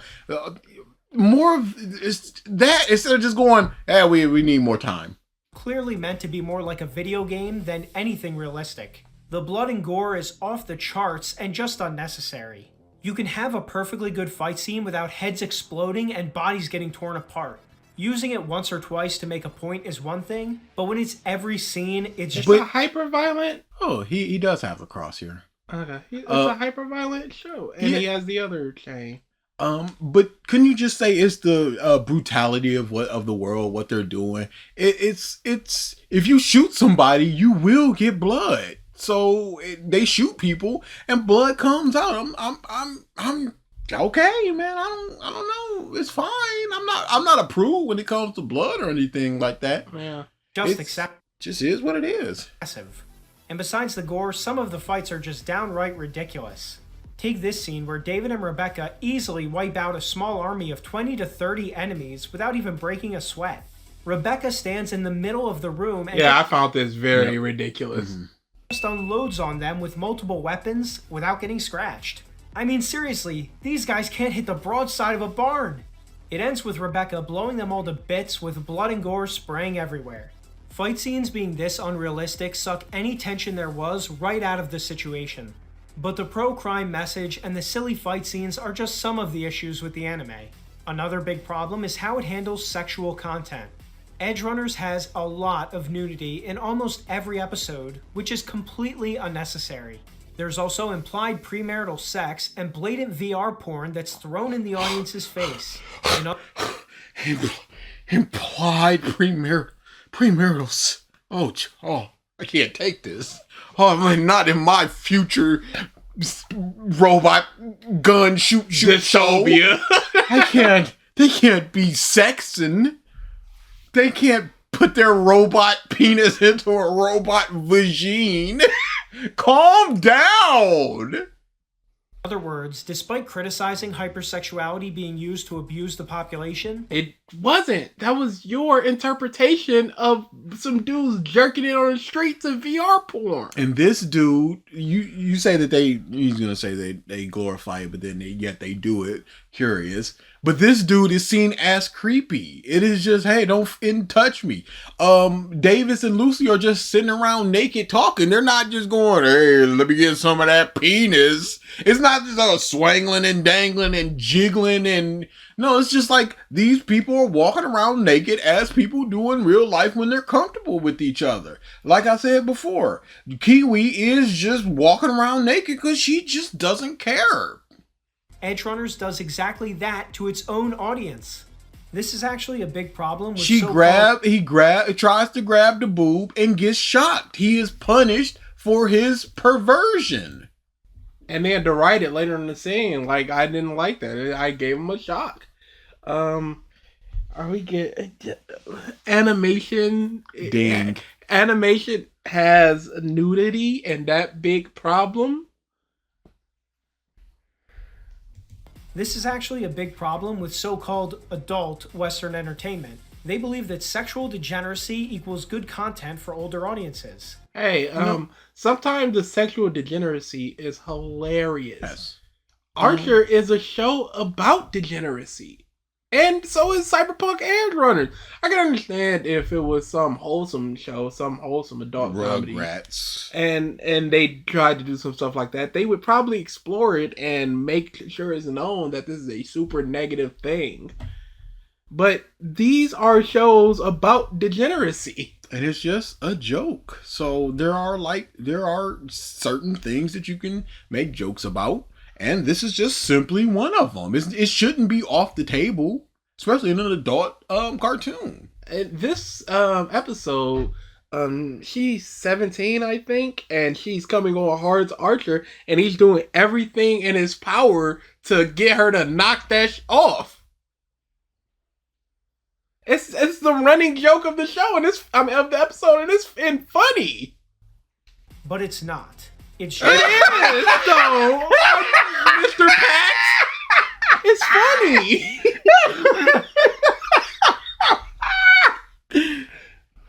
Just degeneracy. Degeneracy can be funny. Yes, absolutely. Like, a lot of things can be funny. Frank coming out of the couch and completely naked and oiled up. It's hilarious. Hilarious. I don't care about the rest of that. What makes a good story for adults isn't mindless sex or nudity. It's a deep story. But this isn't the story. The story isn't mindless sex and nudity. It's just an aspect of the story. Mm-hmm. And like I said, it is the aspect that these people are just seeing their bodies as just flesh suits, so they don't care about it. But the person who is more human, he covers somebody up. And that delineates the difference between the two of them. He liked Lord of the Rings. How did he feel about Game of Thrones, which has a ton of degeneracy and nudity? Complex characters, meaningful symbolism. Hey! Meaningful symbolism. Yeah. Not just symbolism. Not that all that bullshit, lame, not meaningful symbolism. Hey, I don't need complex characters. I can have a super simple character and still enjoy a show. I don't know why complex characters mean that it's for adults or something. Or that it's automatically good. I'd say Aang has some complexity to him. It's a show for like 14-year-olds. Law has some complexity to him. I don't like Law.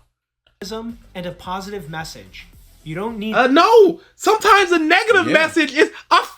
spoilers for Upgrade. I love Upgrade specifically for the ending where the main character, Inga, loses and the world is probably doomed. It's awesome! And no messages, that's fine as well. Yes! It can just be a thing! I don't need a message in my story.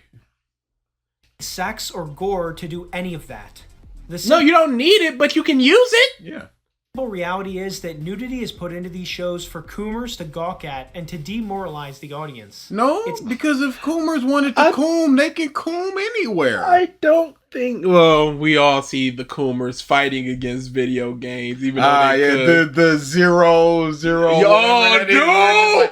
Why can't I look up this girl's skirt no more? This is the worst thing that's ever happened. People on Twitter just like, oh, they gonna see who they real fans are in about a week. And then they patched it right back in. I ain't know. Look up that girl's skirt. Terrible, absolutely terrible. But yeah, what did he just say? Coomer's gonna coom. Oh yeah, it was something right after that. That nudity is put into these shows for coomers to gawk at and to demoralize the audience. That's what it was. I don't think nudity demoralizes the audience. I don't think porn demoralizes people. I think a porn addiction can. It's an attempt to make people think that sexual immorality is normal. It isn't necessary for anything else. Two characters that love each other in the comfort of their own home being naked together is not sexual immorality. Two characters going to a strip club is not sexual immorality. And actually, one of the big strengths of the anime genre is that it strongly avoids premarital sex. What is your deal with premarital sex? He would hate Uzaki-chan wants to hang out. Western anime should take note. Ironically, premarital sex is part of what leads to dystopia. Hang on. This is a troll video. No way it can't be. Hang on. This image fading in, clearly a joke. This is one of the greatest trolls ever. We got it. Good job voting for this. Sorry it took us this long. -3. Oh. Yeah, I looked at his channel. Oh, it's not a troll. It's not a troll. Unless it is just the biggest, just no mask off troll ever of just like, yeah, this is me. And I'm never gonna break it. Never gonna break How this. pornography destroys your mind. Yep. So it could be, it could not be. Call the it. detransition horror stories of Reddit. Call it. Could be, could not be. Yeah, We'll dealer's never know. choice. As it creates fatherless children.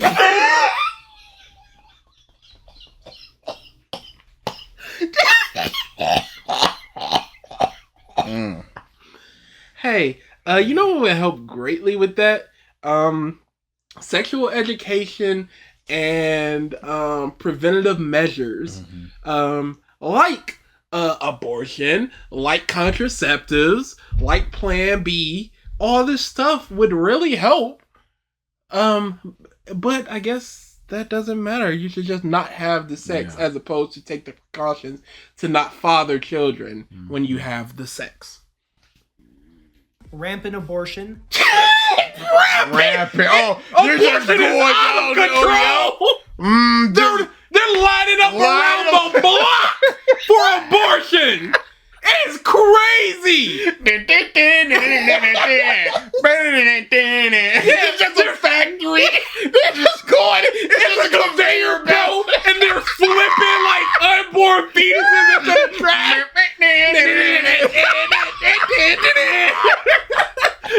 Just some ladies popping them out. This is rampant.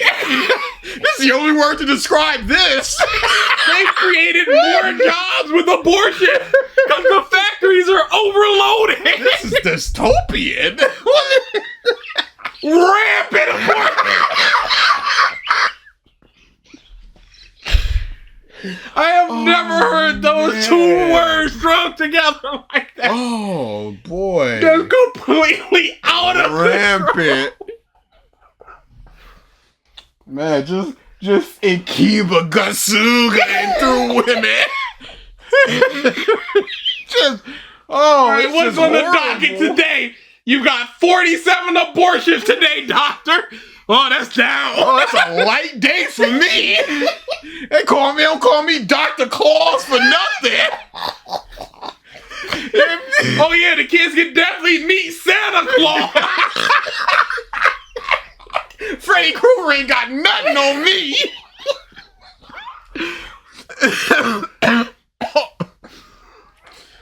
Alright, so here's your baby, scoop, and now here it is. Get on out of here, not mother. Oh my goodness. Rampant. Yo, it's crazy. STDs. Do you think a person can't get STDs from non-casual sex? If a person was born with an STD, like HIV/AIDS, do you think they cannot get that if they're not having casual sex? Fidelity. Hey! Married people have sex with other people! Infidelity. It has nothing to do... How does that lead to dystopia? I don't know. Especially since those women should be below us anyway. They should just be in the kitchen popping out babies. Not going down to the abortion factory. Rampant abortions are us. You want to know what that R stands for? Rampant. See, people read it, abortions are us. It's abortion rampant US.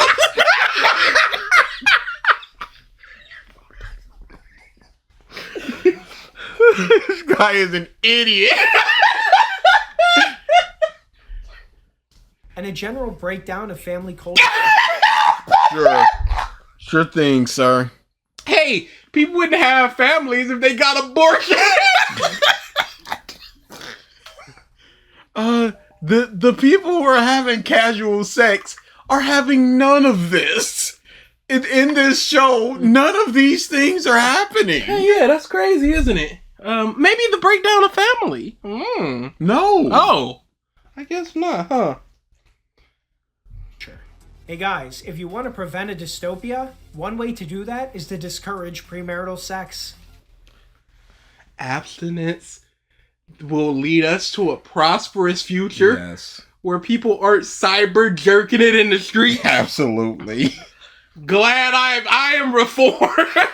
Cyber jerking it. Now, to Edgerunners' credit, David and Lucy do stay in a committed relationship for the entire show and don't get involved with anyone else. It doesn't erase the problems I mentioned earlier, but it's not as bad as it could have been. The two really should have just gotten married, but Netflix can't have that. When were they gonna get married? And what does marriage look like in this dystopian and what is cyber? the difference between them having sex at 12 p.m. on Tuesday before they get married and them having sex on 12 p.m. Thursday after they get married? Like, how does the dynamics of their relationship change because they have a piece of metal on their ring finger? Too traditional. Now, one good thing in Edgerunners is its commentary on transhumanism. Transhumanism is the ideology that believes that human beings should be biologically enhanced or outright replaced with technology. It sees the natural human form as inferior and undesirable. And hey, maybe that's why there's a lot of nudity. They're not desirable in the eyes of people that have all these cybernetics. Or in their own mind because of the cybernetics. Things going on there. as such, it seeks to modify it in extreme ways.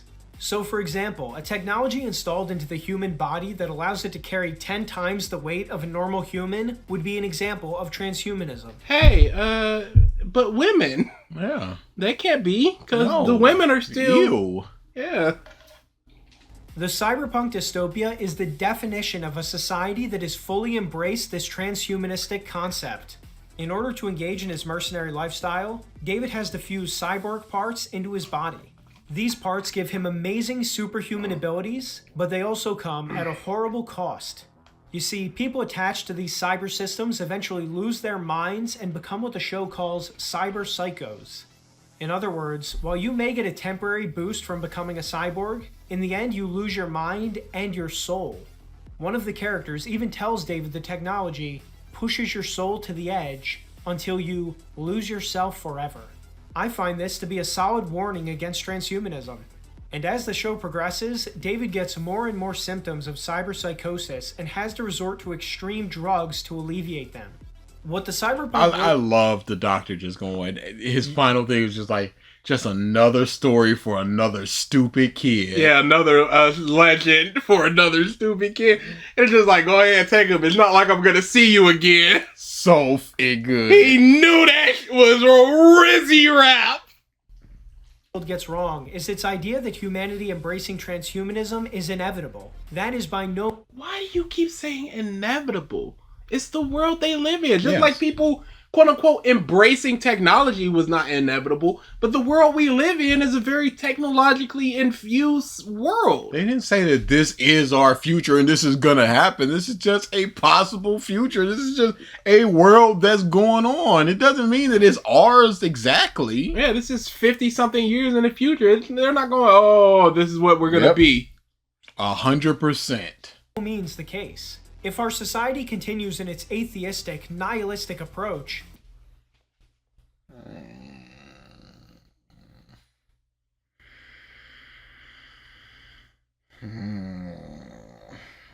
Y'all need the Lord.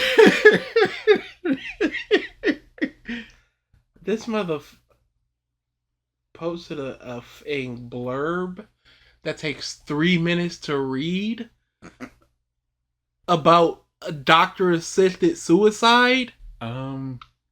This is an opinion piece. This is in the opinion part, and the contributors. This isn't accredited. Just literally This a is dude. just somebody. It's just some dude. I'm just like, okay. Then it might. But many religious worldviews condemn transhumanism as evil. Catholic philosophy condemns transhumanism because, unlike medicine, which takes the natural human form as a baseline and attempts to restore it, transhuman... Hey, but vaccines. Oh, he might be anti-vax. That's why I said it. Oh no. He's not gonna expunge his beliefs on that here. Transhumanism wants to replace man, to surpass him, and views his natural bounds as unwanted limitations. Hey, you know who kind of explores this theme? Lex Luthor. Transhumanism, thus, despises mankind. So I don't think it that's what- despises mankind. It just wants to see mankind be the best that mankind can be. And in turn, that kind of makes them less of mankind because they become less human. It's the basis of a story. news for the people discouraged by cyberpunk. If Western society became Catholic again, Cyberpunk's world could not become a reality. There's no way. He just unironically twinkled white Jesus' teeth. Or maybe it is ironically. I don't know. To think that That moth, you think this moth would have shiny white teeth? Where's that in the Bible saying that was one of his powers? Come on now. yeah, he was slurping that red wine down. Yeah, he got and the- fish bones all up in that bit. Come And on all now. of a sudden he's gonna Colgate it. Don't you trick me with white teeth dimple Jesus. I know your game. All the transhumanism and crime that I've been discussing does start to catch up to the group. It begins in a very nihilistic scene where one of the crew members has his head blown off out of nowhere by a random cyber psycho. What's nihilistic about that? Because they all react in a way of shock and disappointment. Not disappointment. Dismay that their partner was killed. On top of that, they even tell him don't go messing with that guy.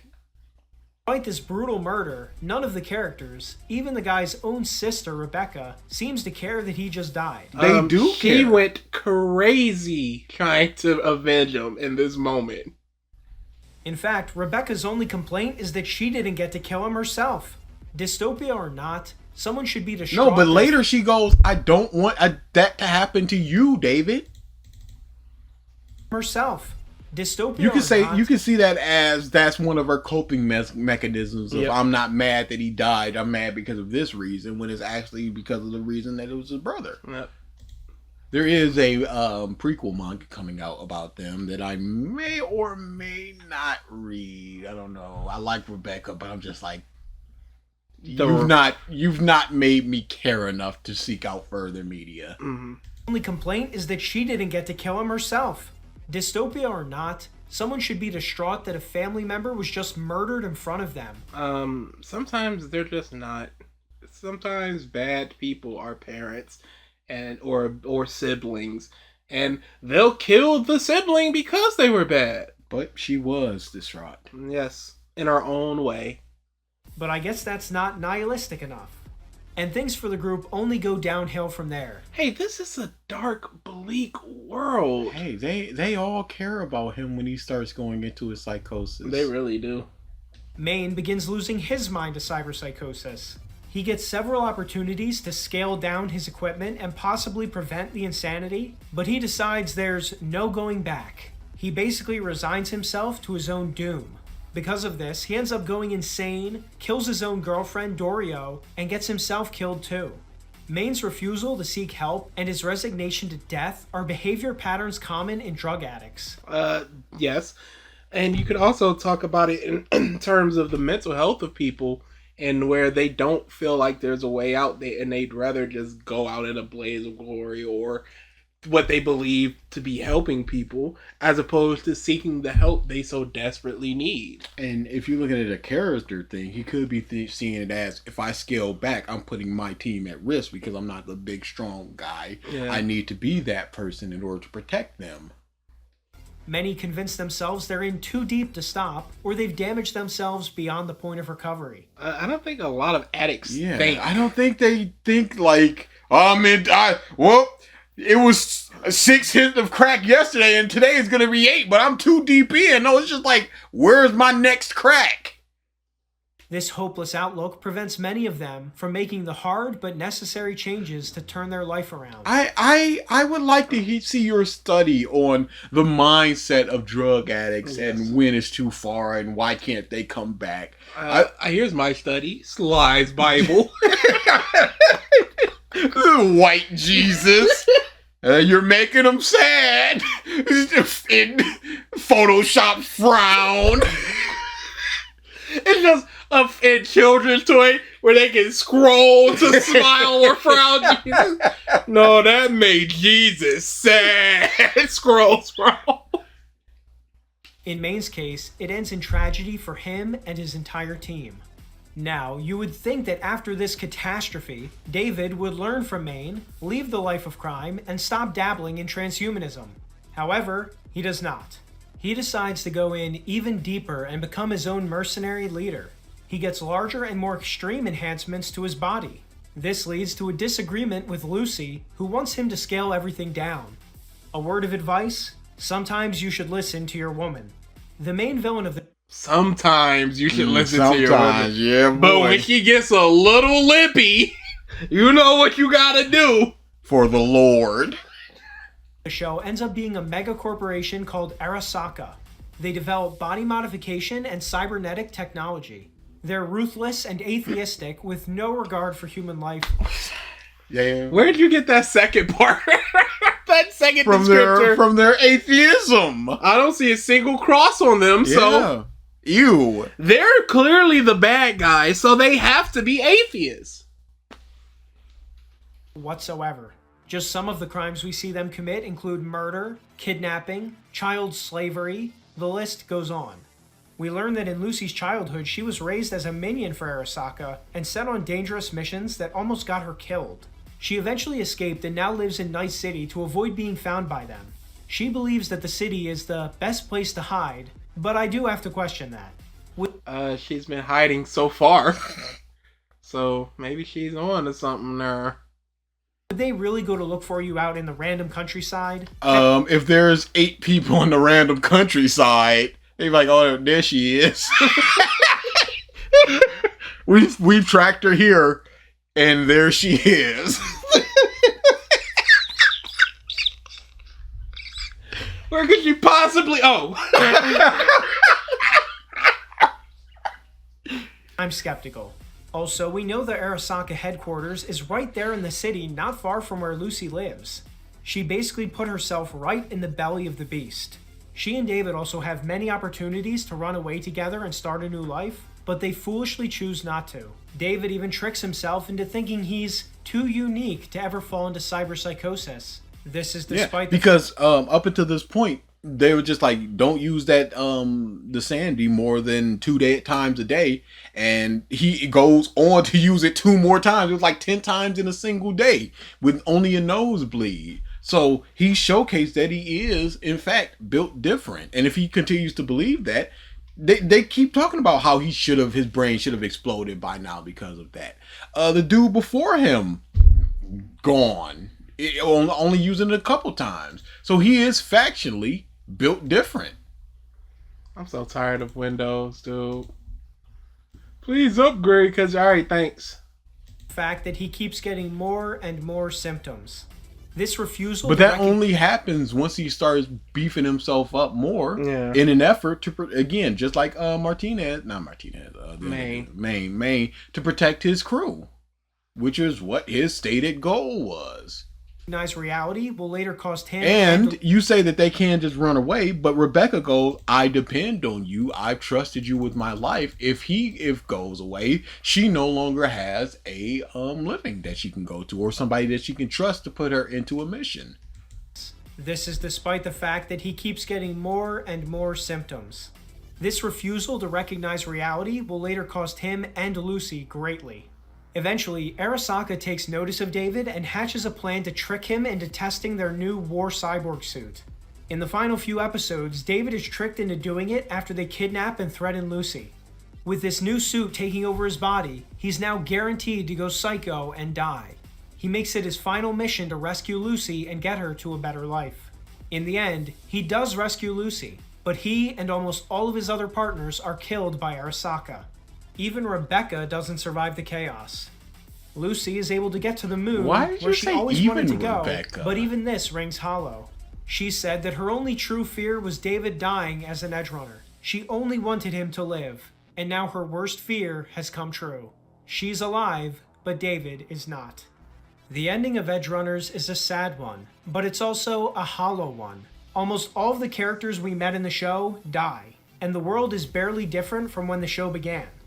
The Megacorps still rule, they're just as heartless as ever, and David and Lucy weren't able to have a happy ending. Yes. In many ways, it's a hopeless ending that aligns with the nihilistic themes of the show. No, sometimes it do be like that. It truly, just sometimes Ippo don't unretire. Yeah, sometimes it doesn't necessarily have to be nihilistic. It is, you put implants in you and you overuse them, you will die. He put implants in him and he overused them and he did die.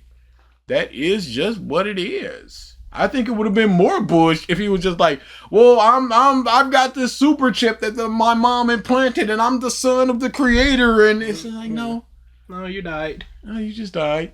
You're just a freak that had a higher tolerance and then it caught up to you. And as it does with everybody, and then you died. Except Atom Smasher. Except for Atom Smasher, who replaced all of himself. And he's Atom Smasher, and he smashed atoms. Of the show. If we wanted to be charitable, we could say that Edgerunners is a cautionary tale about the dangers of crime, transhumanism, and a society that doesn't value human life.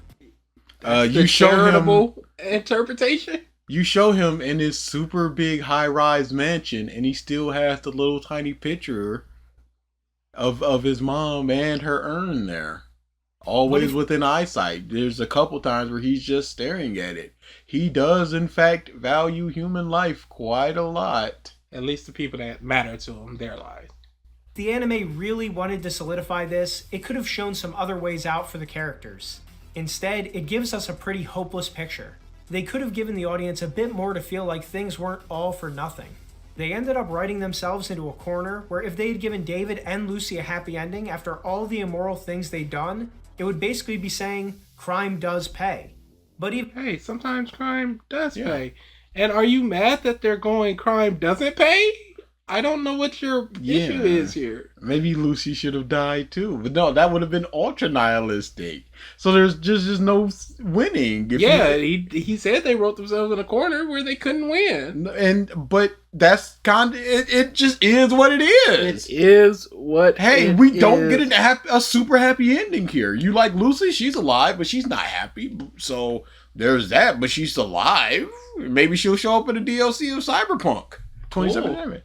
Even then, when we look at the villains, since Arasaka never suffers any real blowback for its many crimes, the show kind of does tell us that crime pays. Oh.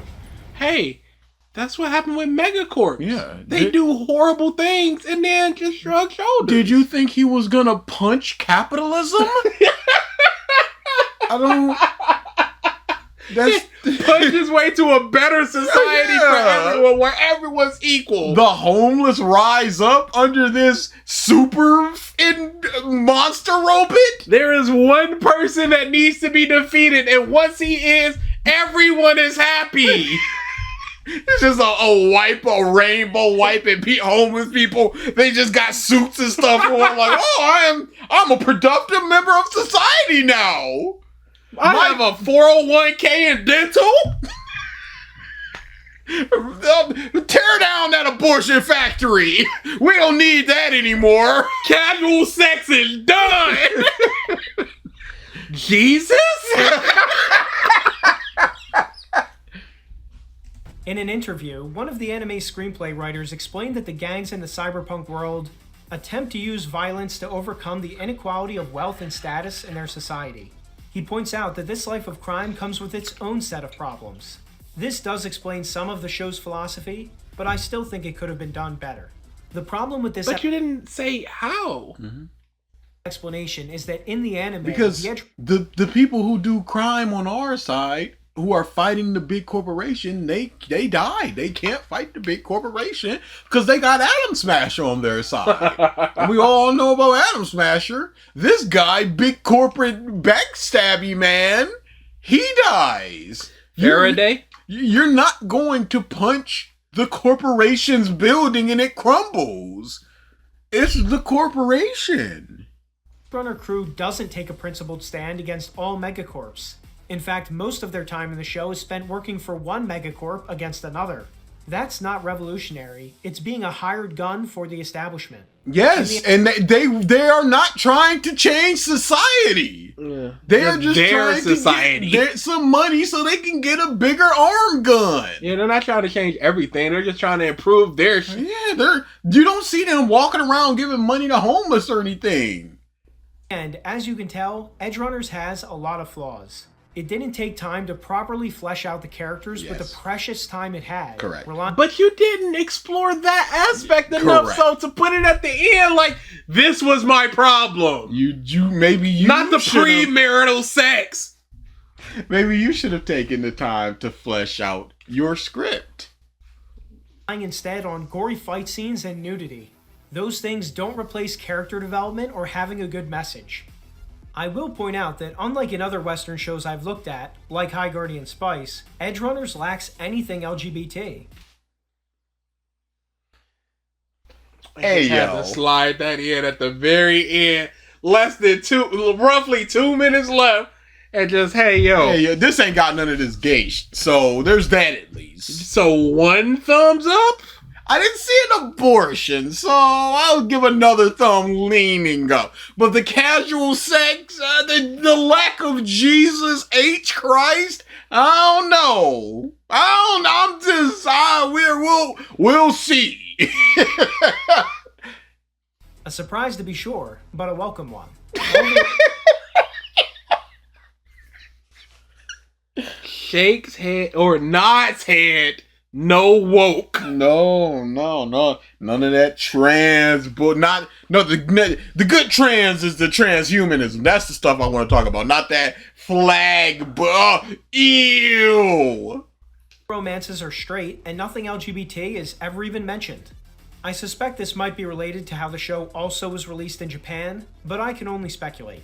Hey, Japan has gay characters. They have Yuri, they have Yaoi. Hey, one of my favorite mangas, Skip and Loafer, features a trans woman where her uncle is her aunt. And people don't give a in the show, in the manga. 2 trans people in My Hero Academia, 1 confirmed bisexual.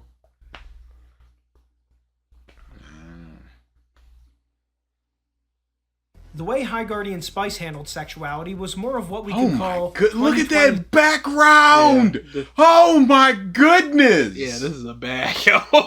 degeneracy. It pushed homosexuality and transgenderism. Sir! It pushed homosexuality. You transgenderism. adult who is watching this, don't you want to be a gay? Hey, wait a second. I feel like this is being pushed on me, and I like it. 2020's degeneracy of gay and trans people. So wait, is pushing heterosexuality with the No, boobs that's and normal. the butt? No, that's normal. But that's fine, but he Yeah. complained about it. No, the sexuality is the issue, but the straight couples are fine. Okay, sure. Yeah. Edgerunners, on the other hand, has more of what we could call 90s degeneracy. It has more drugs, gore, and naked women. Of course, both of these depictions of sex... Hey, what's the 2000s and 2010s degeneracy? I think we were fine there. Just squeaky clean. That was peak society. Jesus, he was about to come back down. He had 1 foot out. He was just like, let me grab my coat. And then that 2020 hit. He was just like, dang, y'all lost me. The gays and the transit.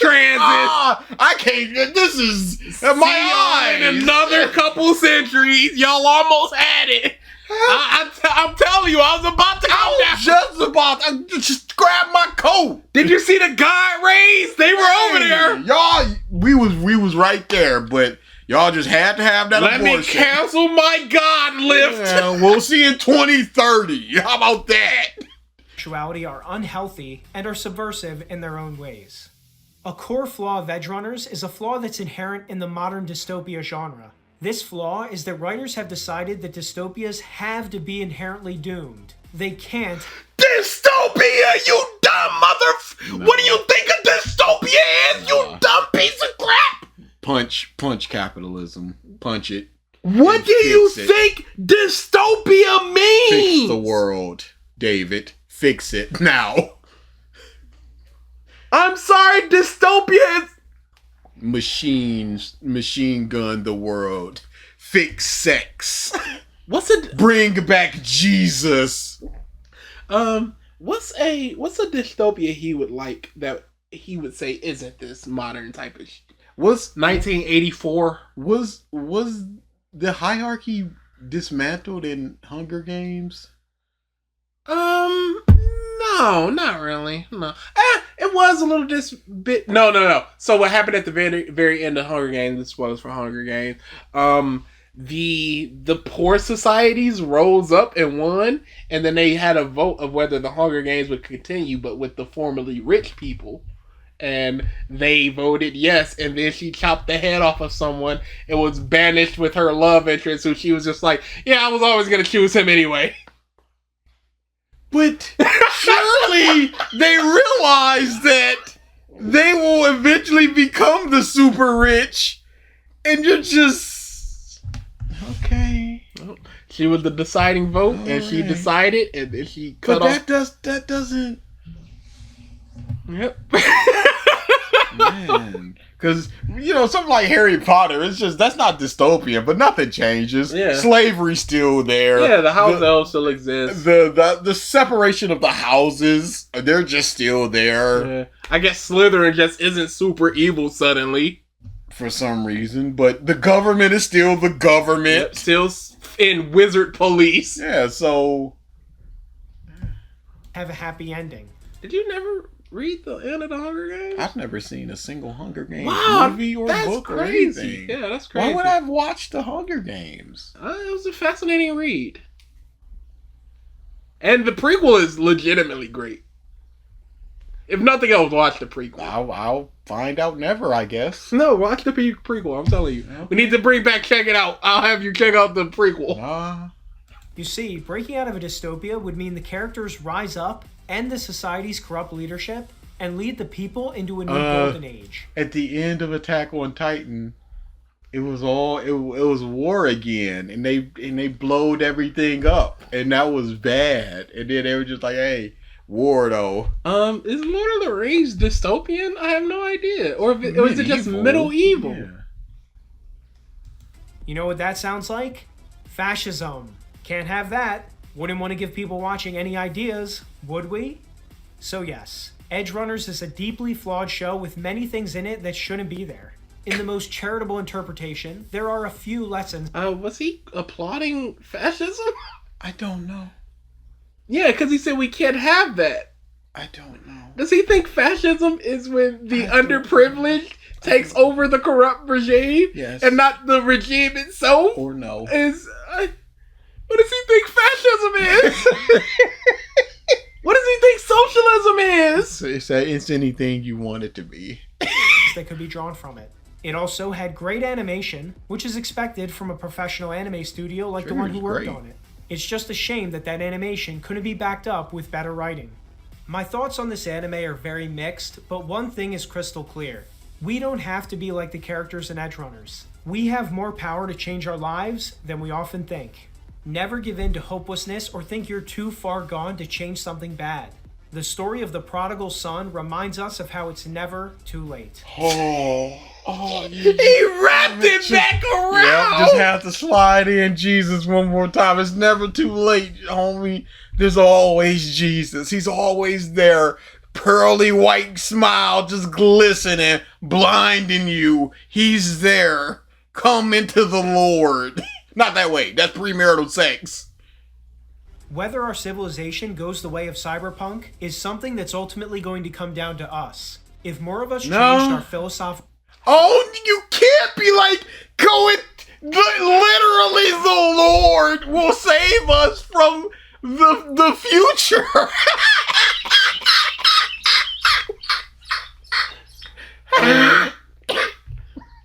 Glossing over that. Just moving right along. I'm gonna throw that in the trash like an abortion baby. In the Catholicism Reddit, someone asked, "Hey, I know this is gonna sound controversial, but I want to know, what are your opinions on Pax Tube?" And the third highest voted comment is, "Typical right-wing propaganda channel." Did you say the Christian Catholicism. Wouldn't they all just be like, "Hey, love your neighbor"? They're all cool. Nah, Shouldn't they? They're not doing. Wouldn't that be everybody's opinion of not my cup of tea, but let him do him because love thy neighbor? Isn't that like? Aren't you you're in the group of the people and wouldn't. In churches, do they be like, that church over there, they a little too loud. Maybe we go over there with torches or, I don't know, church fights? What goes on in churches? Are they spiteful? Hey, you remember Grandma? She was the most religious person we knew. She had a lot of bitterness in her heart. Outlook of the world and mankind, maybe we could prevent it. This has been Pax Tube. Please leave a comment letting me know your thoughts on everything. I plan to critique and review more shows in the future, so if you enjoyed this, hit that subscribe button. God bless you all, and as always, I will see you in the next video. Oh boy. I'm gonna go Anomaly. No, that deserves a rating. That's a Hall of Fame. He tried to critique the thing. Yeah, no, this is a Hall of Fame. Easy. Cross necklace is theorized to represent David's innocent, and he does lose it along the way. That's a good interpretation. I like that a lot more than why does he have Jesus? Why Jesus, man? So basically your unbiased opinion is a biased opinion on a genre you don't like.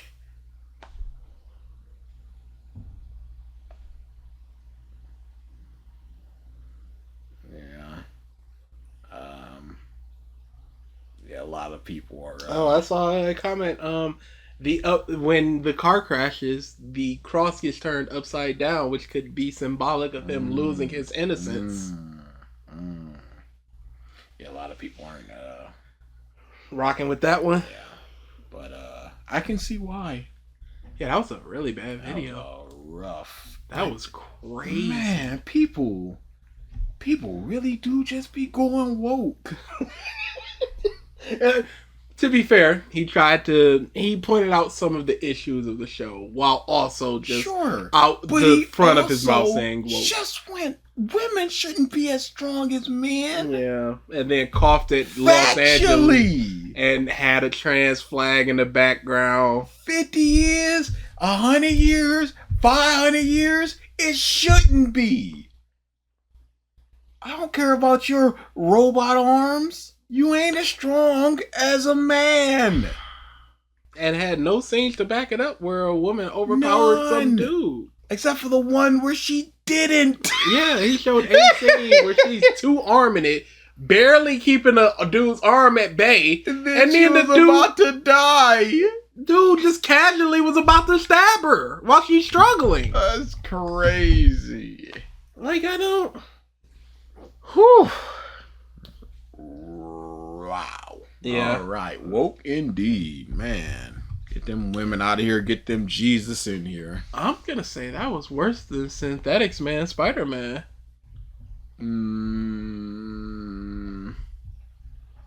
Rampant abortion put it over the top. That whole section was nuts. So. I'd have to rewatch it because you said you rewatched it recently. Yeah, that's I have fair. Not.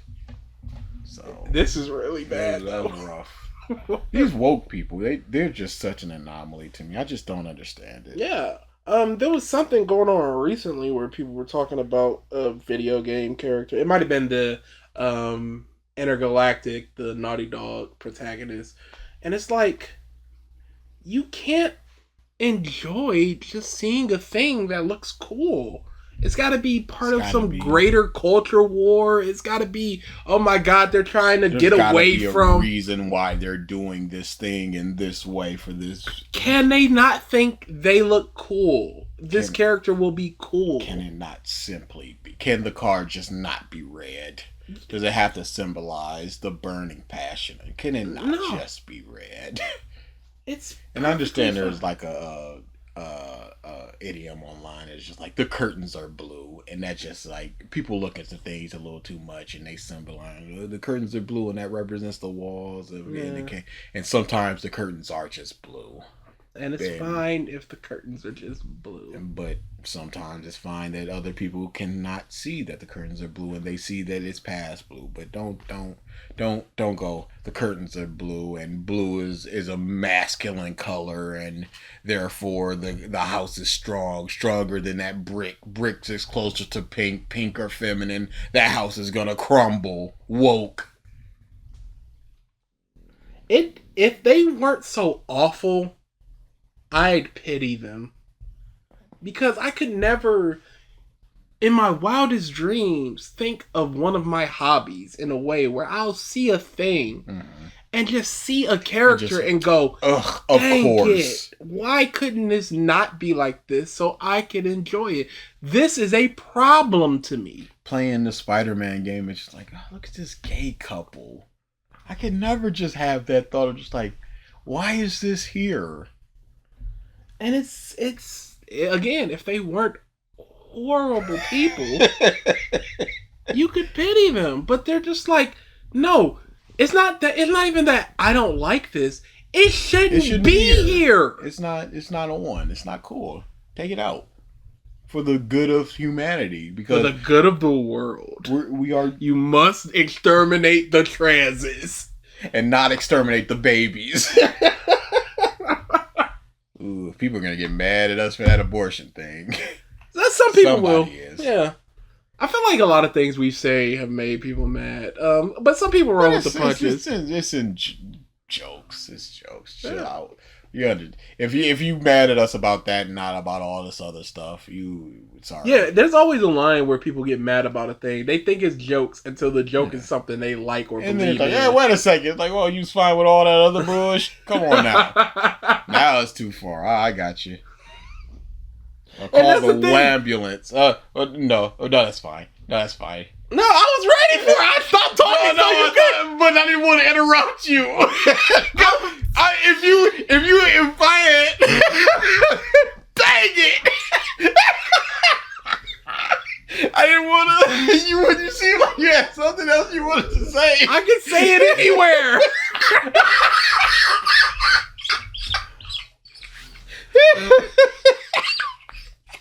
Perfect out. But I was being polite. Yeah, and so was I. And then let's get out of here.